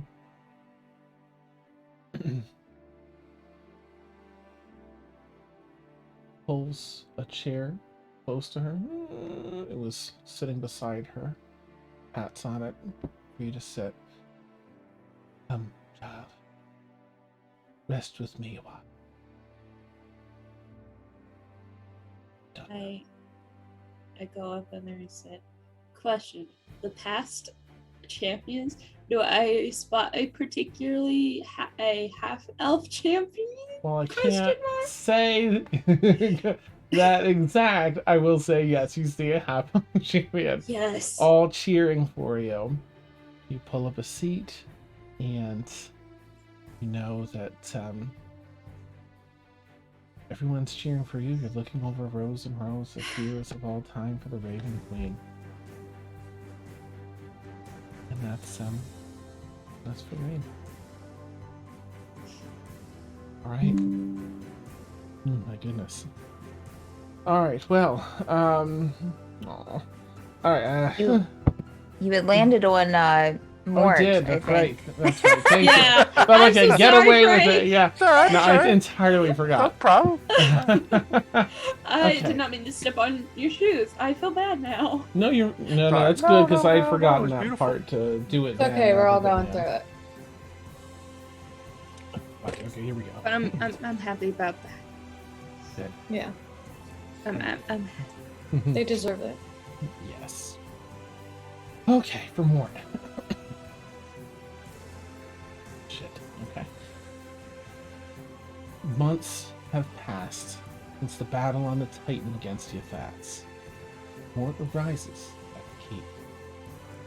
Fetching himself a cup of coffee, Mort strolls out towards the Mage Circle, makes a right towards a newly created path from the Mage Circle toward a large circular garden with a fountain in the center. Around the rim of the circle are statues of Rain, Rixie, Mina, and Aylar. In front of the fountain is a large plaque with the inscription,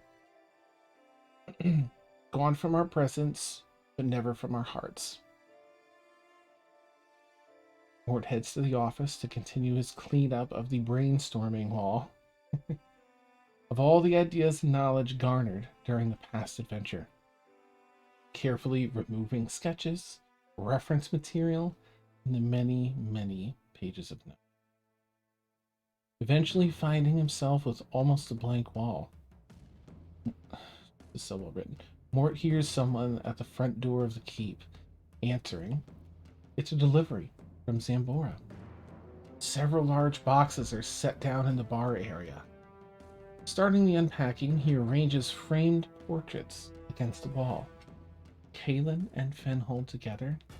Emil, Rowan, Ormia, Aaron with Galathor, Garrick, Blueberry with Afa, Felix, and Devanya, and so on. Heading into Zambora, Mort enters the college. Entering a classroom, Mort writes along the board, "The Arcane Ghoul of Illusion, Mortimer Fletcher." Mort casts Programmed Illusion of an Ancient Dragon, the Runekeeper. Program to begin as the students enter the classroom. Afterward, Mort enjoys a meal with Councilperson Shuffletrap, discussing the latest news from across the continent. Leaving the college, Mort sits on a bench in front of the huge spinning globe at the center of Zambora. An elderly-looking elf sits next to him and asks, "Comment for your thoughts?" Mort gives a long look, chuckles to himself and replies, "You're getting really good at this, Nala. Had to look 3 times. Reach it to your pizza back at the keep. Share a carpet ride. You can fill me in on all the loose ends along the way." Nala replies, "I thought you retired to life of teaching." Mort gazes at the globe. "Let's just say I can't resist a good puzzle. Ythaz may be gone, but those who helped him are still out there. They need to answer for what they did. And I'll help whomever is ready to pick up where we left off. Maybe not on the front lines, but however I can." Nala nods, fills Mort in on what is known about the Baron and the remaining Zilkirs on the way back to the...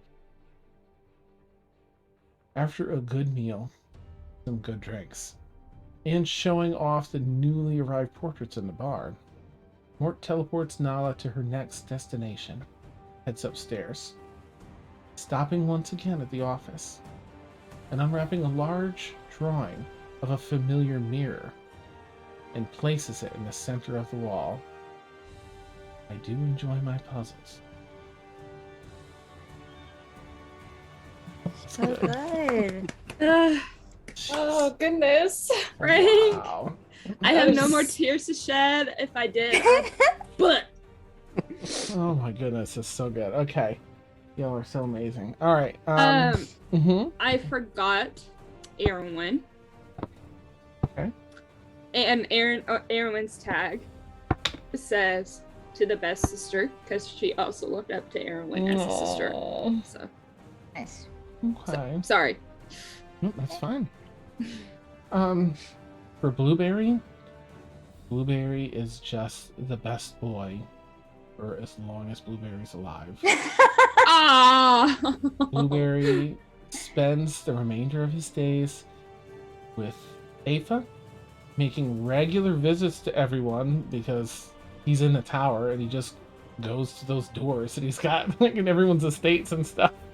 And brings treats, shares news, does perimeter checks, and is just the sweetest dog. Very much thankful that he and most of you were able to make it through this and enjoy this life.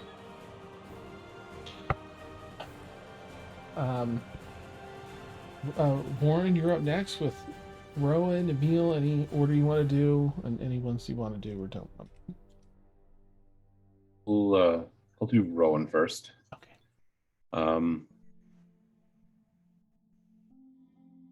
So Rowan doesn't really retire from anything that's going on. Rowan continues their work as a paladin of Sune, taking care of the Rune Keeper, trying to bring leadership inspiration wherever they go. But it's only a couple of years in the future, in one of the endless wars in Tegradoth, that Rowan finds himself ambushed and overrun.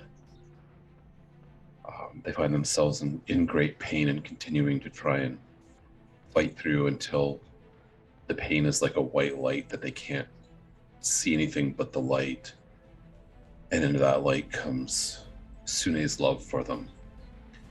And as the light recedes, they find themselves on a country road between a couple of farmsteads with 2 figures on the road in front of them.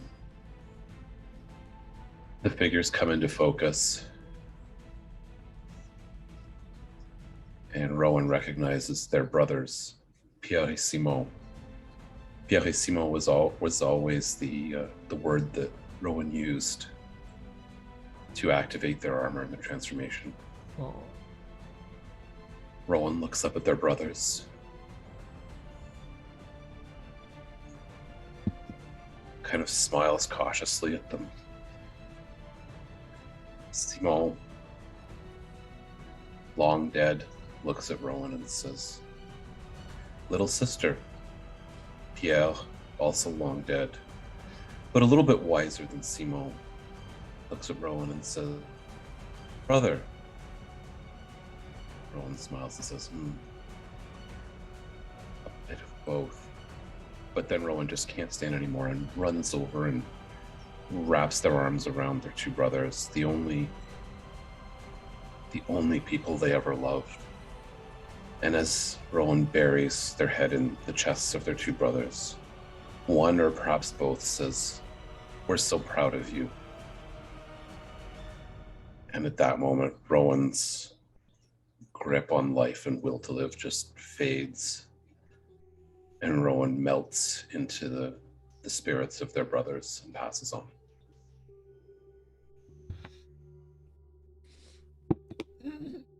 Emil, I don't have a lot for Emil, but I do have one little thing. Obviously, Emil continues to follow somewhat the life of a spy, learning from Sterling Sam, but bringing their own, perhaps, biases from their life of poverty, from the life on the streets.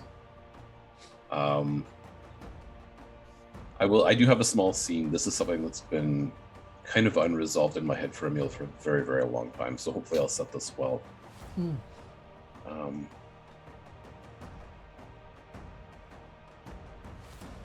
In a long hallway with thick doors, silence, a young dwarvish woman exits a room, closing the door behind her, walks down the hallway until silence once again reigns. At first glance, one would think that the hallway is empty, but if the casual observer were to look up, they would find a strange sight. A young man standing upside down on the ceiling, looking thoughtful. Finally, after a long moment, Emile Charpentier drops down. Superhero landings on the floor silently, because this is the story, we gotta do it. Goes over to the door that the young dwarf woman had left and knocks on it. Entering, he finds one of the counselors of the city of Calderon, Kaelin. Kaelin, my apologies for disturbing you. I know you're busy, but I have an offer to make, but really, it's more of a favor to ask.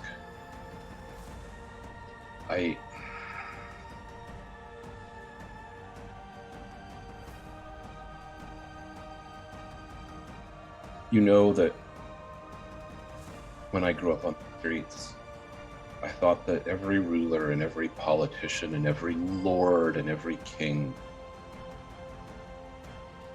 was corrupt and didn't care about the little people. And I know you're not like that.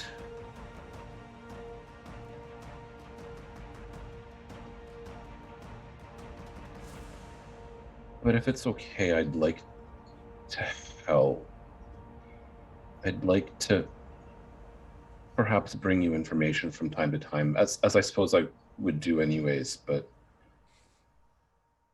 perhaps sometimes I could tell you of the suffering and corruption in your own city and maybe offer some counsel. Not that I don't trust you to be a good person, but maybe I need to see it for myself that those in power can actually do good. Perhaps that would be some puzzle piece to my faith that I've been missing. Is that something that I could potentially do? Kaelin would just give him a hug. End scene.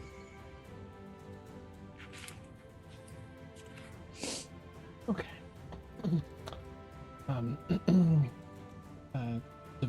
Melissa, I have you up next. No. I'm so sorry. Melissa, I have something to add if you still want to wait, or do you want to go. If you have something that you would love to say, absolutely. Okay, well, I feel like over time, Rain would go like in spirit and visit Emil and just lay their hand, like just briefly like brush Emil, and then kind of do like a sleight of hand, squeeze his hand and leave a custom D6. On that D6, it has, for every number, there's like a raven feather representing 1, two raven representing 2, and so on.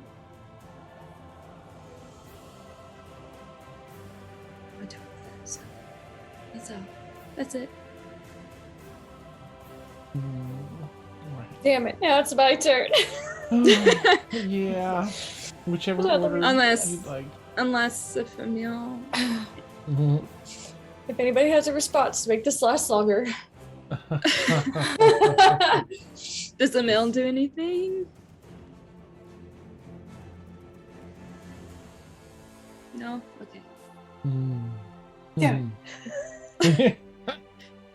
Nice. All right.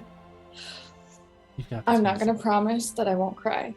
You're fine. Everybody's Dan- been crying. Dan knows that I've been crying pretty much all day. So I'm gonna start off with Emersina's because she was the very first character I ever made in this campaign. Mm-hmm.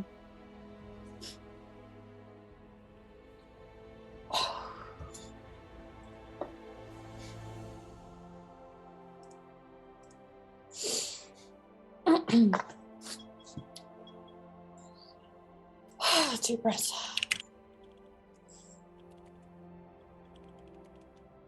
Emersina tumbled to the ground as she teleported immediately to the gates of Inverness.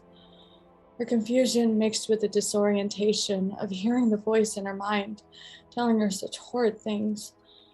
As she cries out and contemplates what to do next, she is taken aback by what she did. Her friends would never forgive her.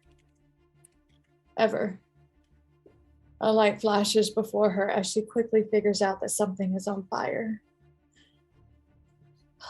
The city is going through a revolution. And standing on her feet, she gets her composure as she calls to Uni to help in taking back her city. Emersina weaves in and out of the city, silently gathering forces to defeat her brother from the throne that he never should have had access to at all. The throne that he almost killed her over. Soot and ash rain down from the sky as she rushes straight towards the throne room. Children crying, parents screaming, and everything seemed almost at a loss as she flew through the broken doors. Her brother was surprised to see her, and he was not happy. She continued to think about what she had done to her friends, and that ignited a fire within her to properly make her brother kneel before her. And he spat in her face, and she turned herself into a bear and ripped him to shreds in front of everyone. And in the aftermath, she took the time to rebuild Inverness back into its glory days, where all were welcome and all were open to intermarry. She abided by her parents' wishes and kept them close to her heart as she succeeded the throne. But still, even with the celebration, she was never the same. All of these years, all of these long months and blood spilled for defeating Ythaz, a cause she so adamantly wanted to help in. But she got caught with making a deal with death. She pondered on this for months, even while she found a new lover to marry.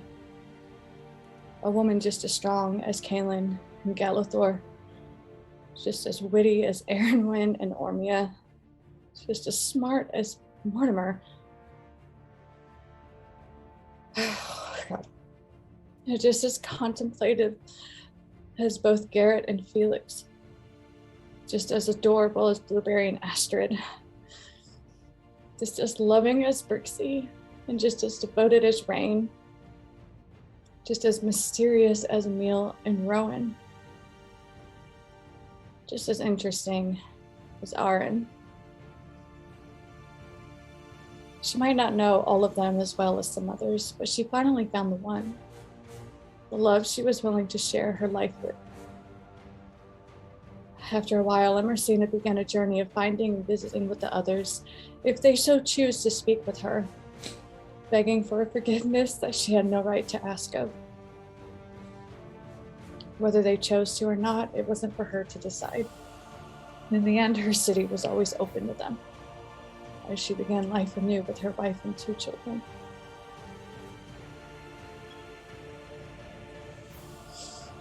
It's... Wow. Devanya! In the aftermath of world events, Devanya Nadell filtered quietly to Zambora. She needed a little rest and peace before continuing on the path of finding Mal and his wife.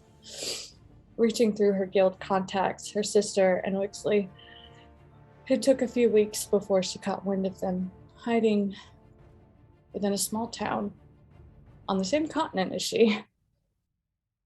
How satisfying knowing that she had caught the 2 people that were responsible for so much pain to others. She chose to not only go with Wixley, so that Wix could see firsthand the amount of control and manipulation Mal had done to them. Not just to them, but to their entire family and everyone. To Miranda. She allowed them to stew in their town for a week, letting them go about their day as normal, just like what he did with everyone that he destroyed. And then they arrived. And no hiding this time. Nope. No slithering about the halls and rooms. No walking in the shadows. She wanted them to know that they were there. As Wixley prepared for a fight next to a well in the middle of the town, Devanya called onto Ilmater for one last favor. And they also made sure that the town was emptied beforehand. And no more lives should be lost again unnecessarily. Too many have been lost already. But she felt the warmth of the sun on her face as she took off her mask and walked towards the building, and this was it. The one thing that she wanted. Would it be worth it? Would it mean something to her afterwards?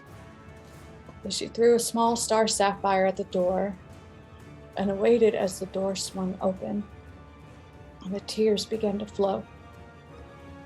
And she saw the rest of her family, at least her siblings. When her eyes flickered towards Mal's face as he immediately picked up the gem and the color drained from his body. He now knew. They now know. Devanya screamed at him in agony, unleashing all of the pain and hurt he had caused into the world, and he just stood there. And they both did. Smirking. Using all of her strength, Devanya yelled out to Wixley to get into the house for their other siblings as her eyes glowed white and the rose on her chest more so. And time seemed to slow down and stop as she stared Mal and his wife down like the dogs she felt they were. Everything moved in slow motion and utter silence as she began casting and Mal tried to run. As soon as the silence ended, there was an explosion of light, smoke, and fire in between them, and Mal's wife was on the ground. But he was still standing. His face sweaty, hair singed, and he tried to come at Devanya for a blow. And as Wixley climbed into a window, Devanya grabbed tightly onto Mal as he swung, as she looked him dead in the eyes and cursed him while they both stayed locked in positions. Suddenly, there was a flash of light. She brought him to his knees.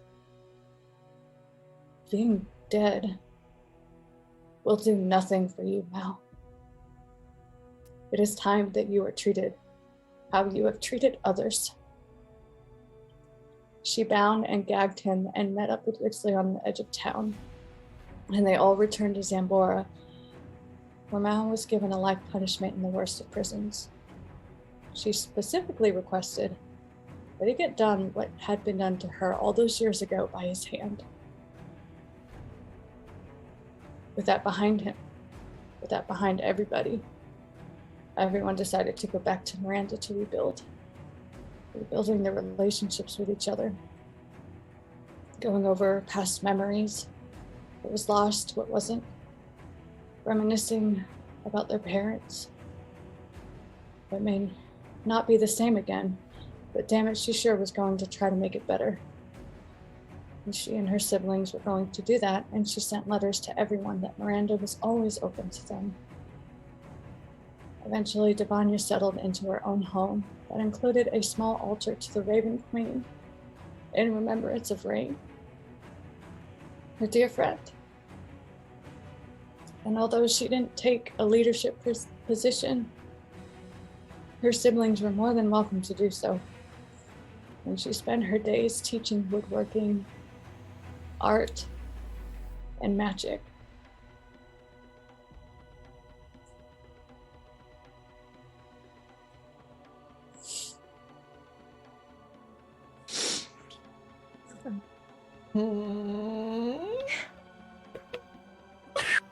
Wow. We're on the wrong show. Oh. Oh my goodness. Is this the end? Oh, damn. Not quite. Sam's trying to get here. She's got 10 minutes. Okay. So what I'm going to do, I think, is give us a breather. Okay, because to fill in that 10, I don't know if you saw in this. Oh, I've got something lined up. But if you have something you want to share, go ahead. Well, Rain, just like after... Sorry, I'm catching up on chat. I should probably mute myself. You're good, Melissa. Emotions are high. So, you're fine. Just to fill in the gap, but Rain, after being, like, brought back to the Shadowfell, and after the celebrations from past champions and from the Matron of Ravens herself, after that, Rain would have made a little oasis of their temple, of the temple, kind of make a makeshift oasis of the temple that they cast with Temple of the Gods.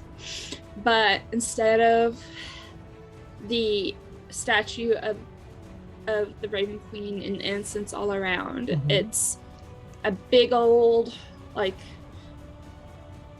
what am I trying to think? Oh my gosh, I lost it. Like not a portal, but like, oh gosh, I lost it. Dang it. A transportation circle? Not transportation circle. But it's kind of okay. So, like, you know, in Harry Potter and the Goblet of Fire, where memories, that little pool, it's kind of like that. But instead of like, it's like that, but bigger, on a bigger scale. That's what I'm trying to say. Okay. But like, nice. With the wave of a hand, Rain can check up on everybody without physically being there to make sure everyone's all right. Good. And then on the top of it is a little owlbear that Emersina gave. Yeah. And then I feel like Rain would test this out to see if objects can be sent through it, and she would have sent Emersina her owlbear flashback, and around it says, "Forgive."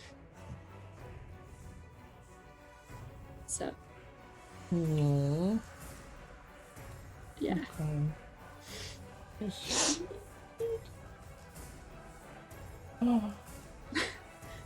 And then, of course, when Rain was a physically human child.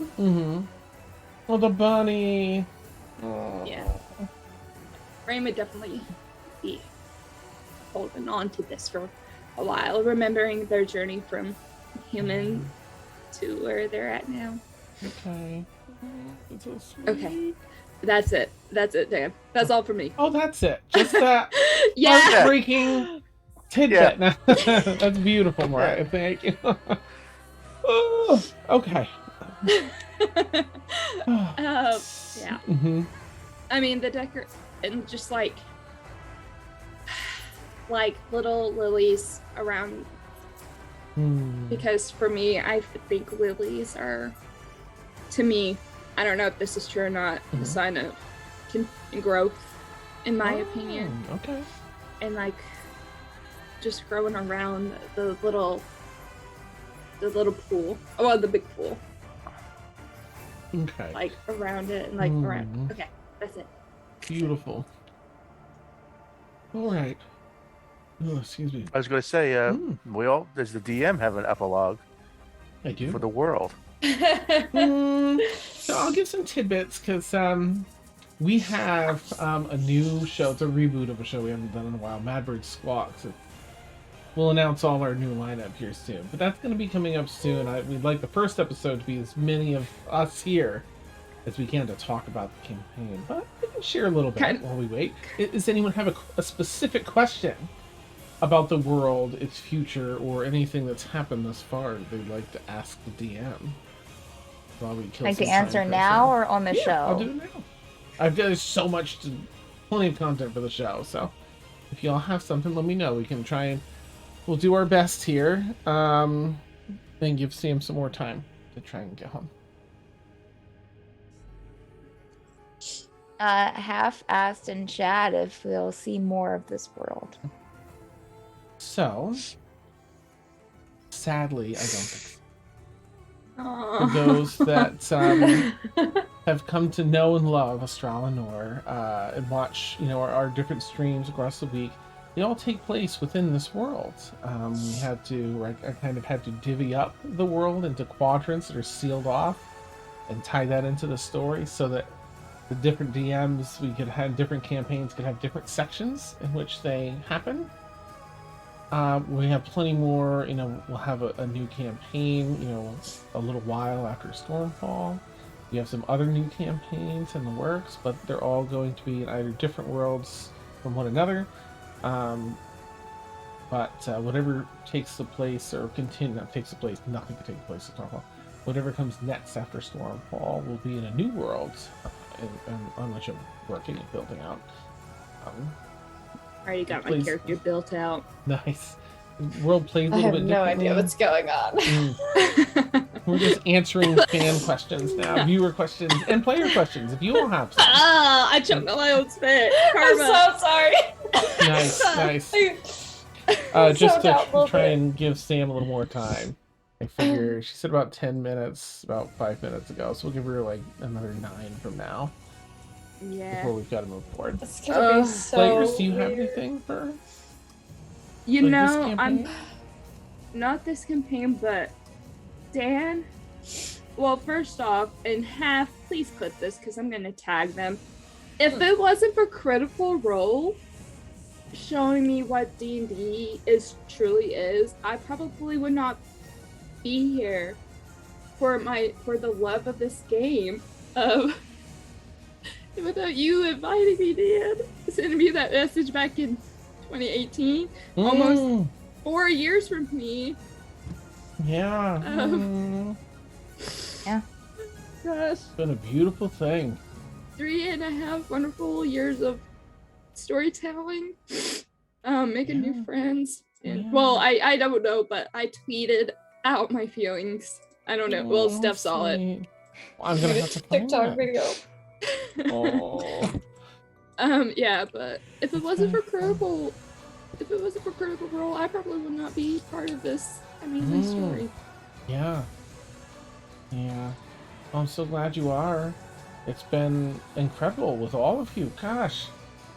You know what? On the YouTube page, there's a very old, needs to be replaced, initial video of Madbird and the content, and there's a cut scene for the 4 or 5 or whatever it was, 6 characters of the original, the first 6 characters of Stormfall. And if you go back and watch episode 1, we are all babies, sweet, We're so adorable little awkward. babies. Yeah, yeah. Rightfully so. And it did not take long for everyone to get on that same beautiful storytelling wavelength and build stuff up. And we've been so fortunate, I feel so fortunate to, have you all here and be a huge part of the story that we've created together. Felipping amazing. And to everyone, like half Danny, to everyone who's been with us, well, from the very beginning, thank you guys for coming along this journey with us. Yeah, Daniel Lance is here. We've got a lot of long-time folks. Frank, viewers. before he was a player.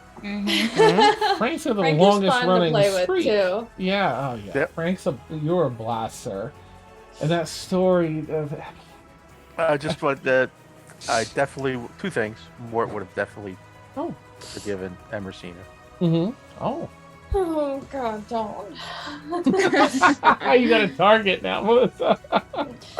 And that it would have taken hell and high water for Mort not to be at Kaylin's wedding.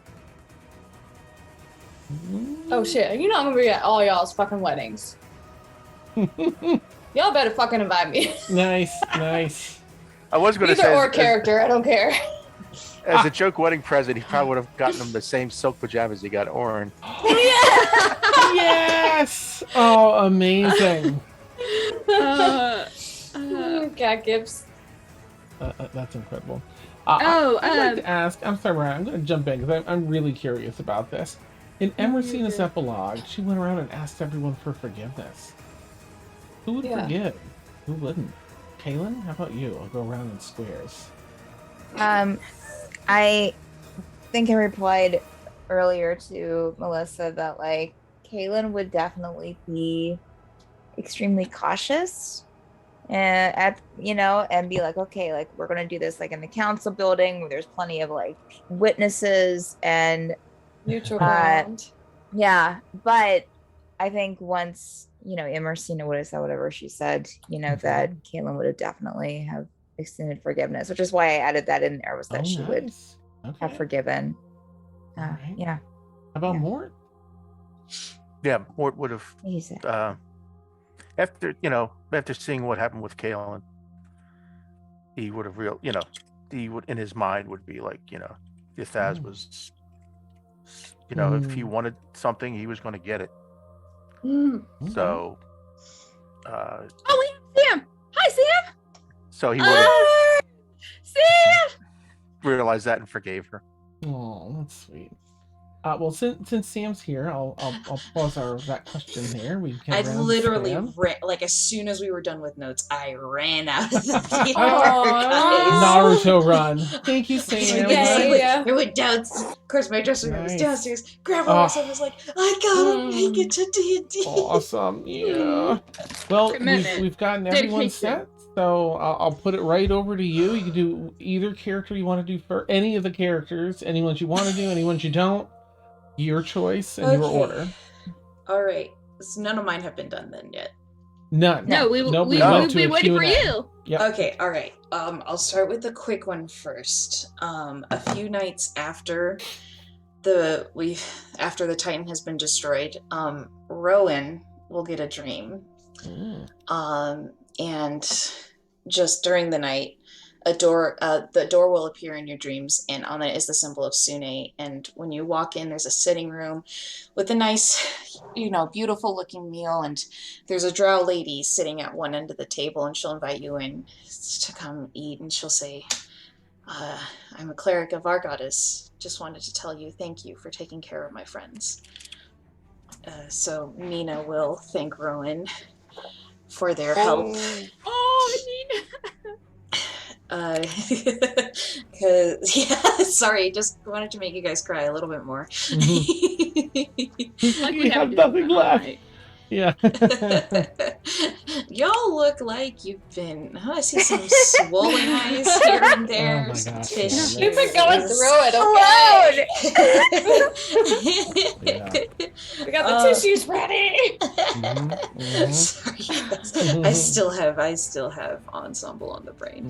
Let me pull up the things I wrote because hang on a second. I'm gonna candy binge while you do that one.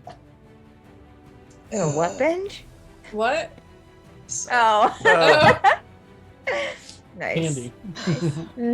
My phone, of course, is deciding to not work. So, next is Ormia. And after, hang on one second. After everything is done, she's going to return to her family's estate. She's going to continue on with her smithing work as part of the guild that her family runs. Okay, here are my notes. Hang on. Please hold. Yeah. Okay. Hold music, please. What? Oh. So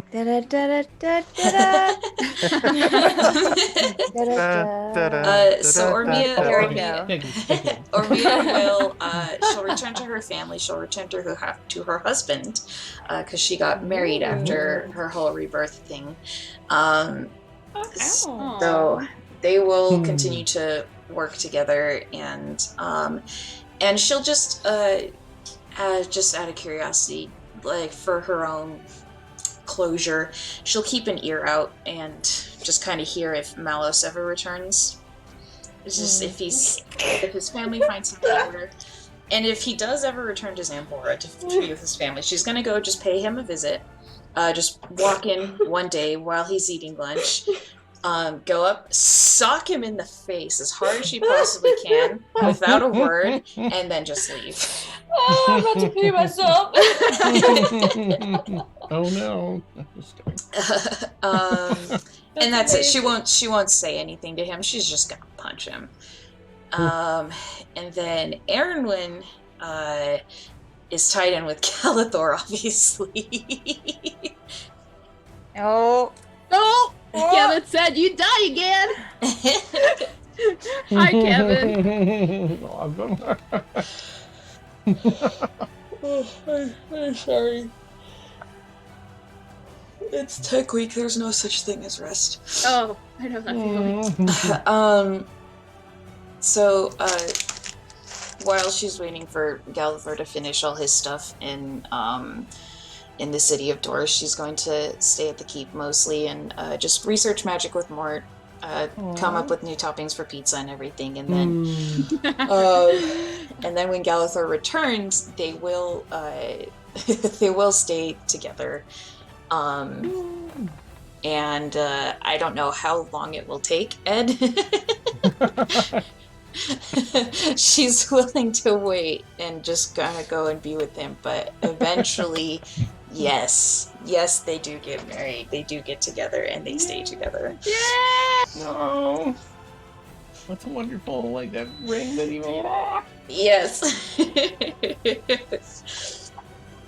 So yeah, that's it. That's nice, simple life. Doing, hoping that she doesn't have to do anything else like this, but going out, doing just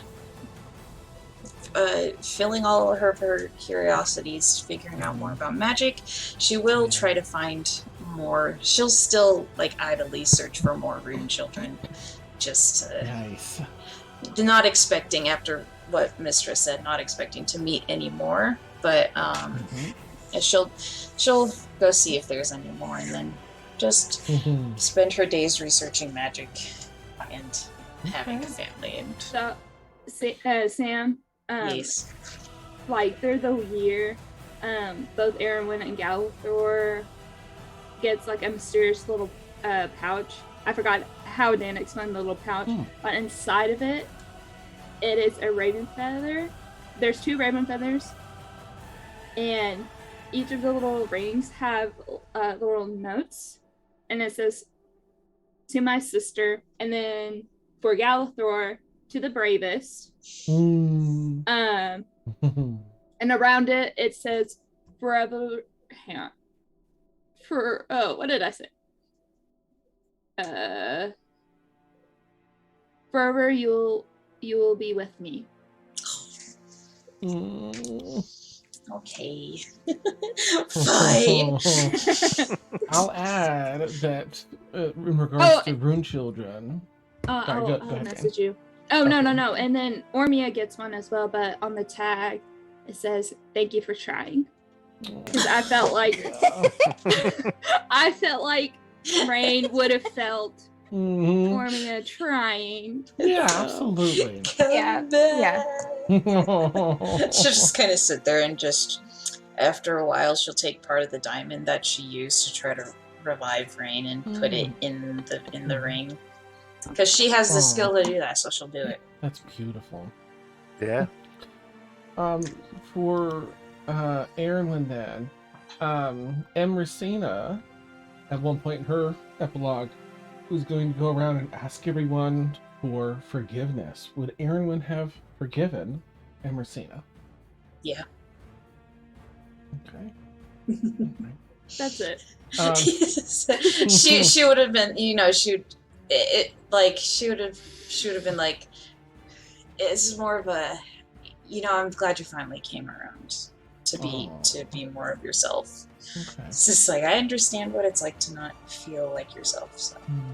Well, in your pursuit of, reconciliation then, with Emrysina, the previous, Emrysina cleared out her brother, the council, but the one that was serving as a king was a military leader and wasn't really on board with all the other stuff that happened. This is the person that you met, Erin, as the Rune Child. So, assuming that, you would easily and pledge loyalty to Emrysina, learning that he was friends with Emrysina's parents.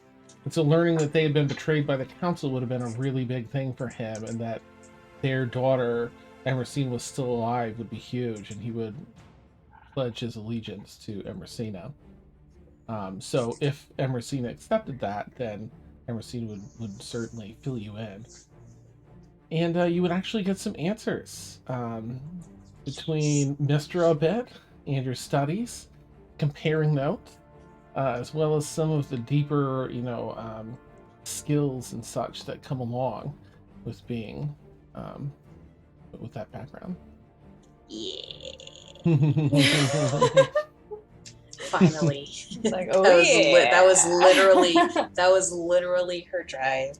And then she wants to just travel and see if there are others. And just go to other magical places, drag Galathor along with her. Oh, that's amazing. M would definitely, if Ormia is willing, because I know Ormia and M have a history. So, and the last time they talked to each other, M was like, "My bow ain't gonna miss, girl." So, it was not. Was that really the last time? Well, one of the last times, right? But like, it hasn't been great. Okay. It's been intense. Yeah. And would definitely want to try to attempt to talk to Ormia and give her the letter that she wrote, that I wrote last a year or so. The one I posted on the Discord a long while ago. And have a conversation, like, we could be frenemies. or just kind of have a better understanding of each other, and just be like, I'm sorry for everything that happened before, and just know that I still, you've earned my respect. Again with this, so don't fuck it up. Sorry. But that's kind of how their relationship Yeah. is, though. Yeah. No, It's like, I love you, but please don't. Yeah, no, or Mia would just kind of be like, yeah, no, I screwed up a lot too. We both kind of screwed up, and then you guys came in and messed us up even more. So you know what? Yay! It's just, we'll just fist bump and work together occasionally. There we go. Perfect. We're bros. It's like, okay, I love sure. We'll punch Okay. each other every so often, but then it just kind of like, it. Oh, all right. Well, that covers everyone's epilogues. The world itself, of course, will always face its challenges, its high points and low points. Its Yathaz's and its Stormfall coalitions. For the time being, the foreseeable future, it can take a heavy sigh of relief.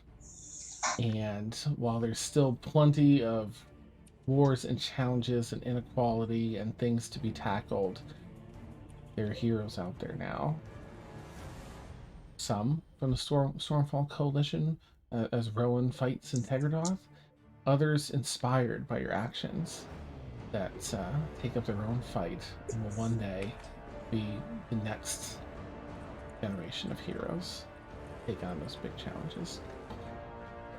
I'm going to read my epilogue for us. Oh no. No. I'm gonna give it a shot. everybody brace yourselves. All right, I'm gonna change the music up here. All right, here we go. Oh, that's way too loud. I'm so sorry, viewers. Just Try that again. Here, that should be good. Let me know if that's too loud, viewers, because it's hard to tell off Spotify. Okay, so I'd like to take this final moment to speak heart to heart with your characters, as I've come to know each of them so closely, as well as you players, speaking to both. As I read what I've prepared here, I'll often be speaking to your characters, but sometimes to you personally as well. We've truly journeyed a long and winding path through Astra'Lannor together to find ourselves here. Hoping to find along the way all that life has to offer.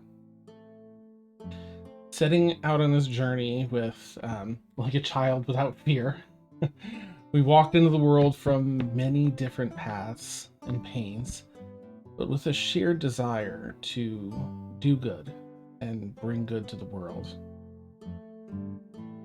I think we can agree that we've done that together.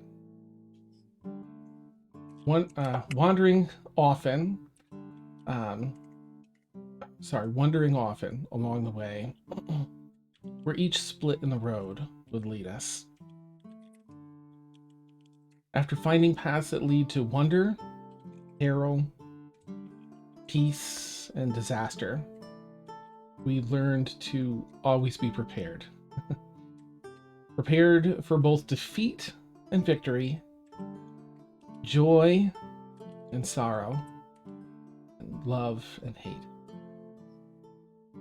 We also learned so much about the world and truly ourselves along the way. Discovering who we truly are and accepting ourselves for it. Always with the support and encouragement of one another.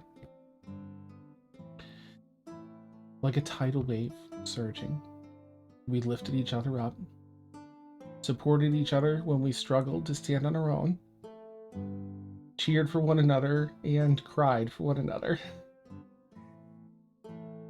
Leaving our humble beginnings in the world, together we traveled to distant lands and experienced cultures not our own and beliefs altogether different than ours. Lives lived under completely different circumstances, and with each passing day, we expanded the small bubbles we left our homes with. growing together each day and each encounter with the beautiful contrasts, the rainy and sunny days of life, the ebb and flow of fear and confidence, wisdom and folly, success and failure. Together, we push forward to be better, to know ourselves better, to better understand others, always fighting the good fight for those that have no voice, those that do not have the power to fight for themselves. Though too humble to call yourselves heroes, the world will do it for you, and in spades. I will do it for you are my heroes. I feel that above all, we have learned that nothing is guaranteed. But that's why the fight and the journey are needed. And that's where we were able to experience all that life has to offer. Life is in the journey. And I am so thankful and humbled and honored to have journeyed with each of you each night on Stormfall.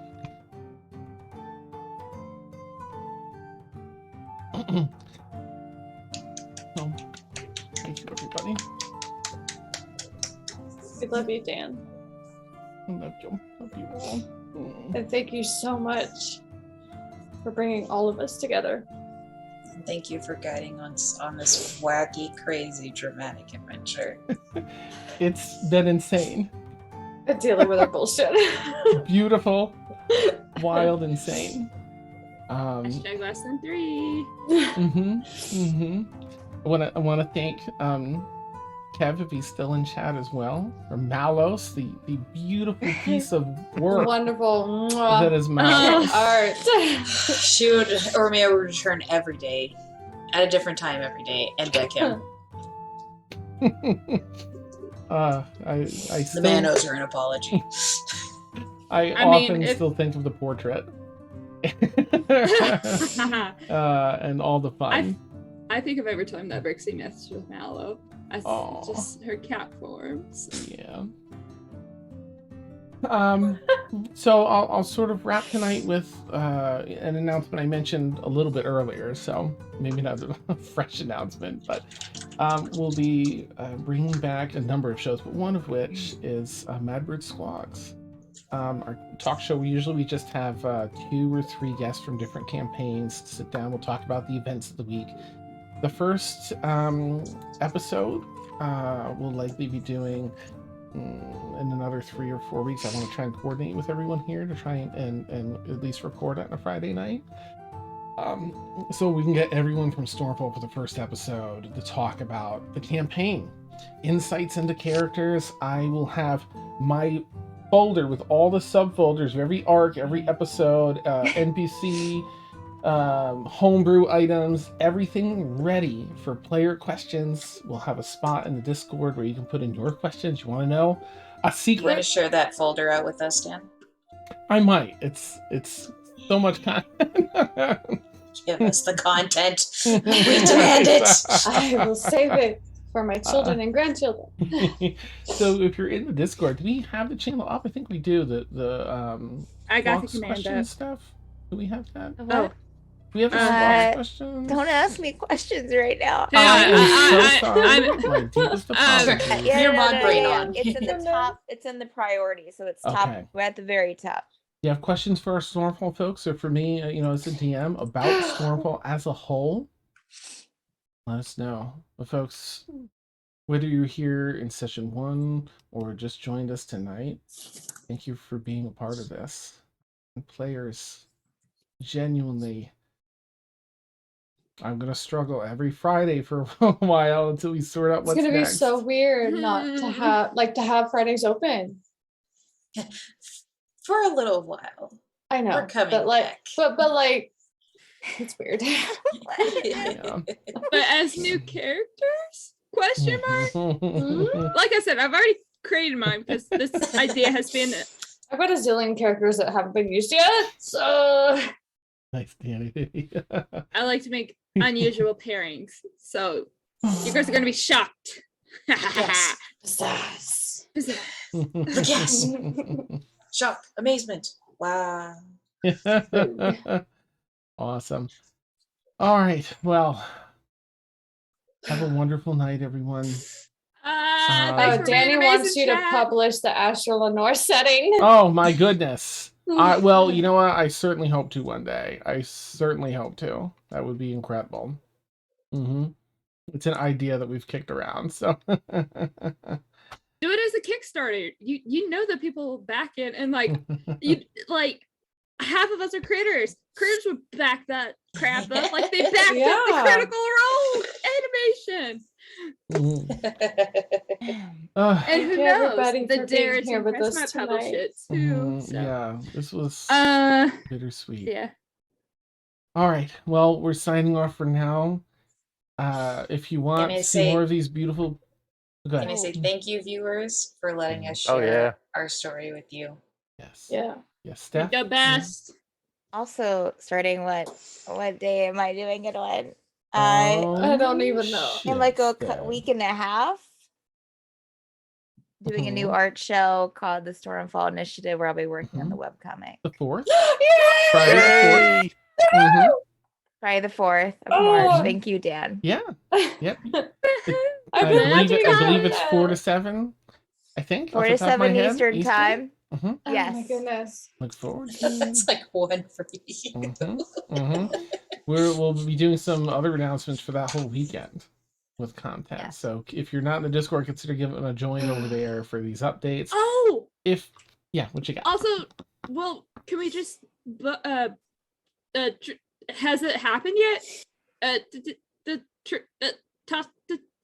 Never mind. Huh? Okay. No, Tasha's new show. Trish's, the game. Oh show yeah, on yep. Sundays. That started last. Not Tasha. It's one of the sisters. It is. Yep, she's streaming on Sundays 6 to 9, doing different video games, Mad Games at Dusk. Lots of new stuff coming up. Our patrons know because they get first dibs on all the upcoming announcements and stuff. But I think it's tomorrow that the rest will be put in Discord. If you enjoyed the content tonight, and let's be real, how could you not? Consider giving us a follow here. We have a lot of content across the week and plenty more to come. And in time, we'll have, if you want to see these beautiful folks again, look forward to announcements on when we get things set up and see who's coming back and what we're doing. I just don't want the campaign to end. I don't know. We'll have our after show, so for patrons get a little further insight. Have a wonderful night, everybody. Thank you so much. Bye. Good night. Bye.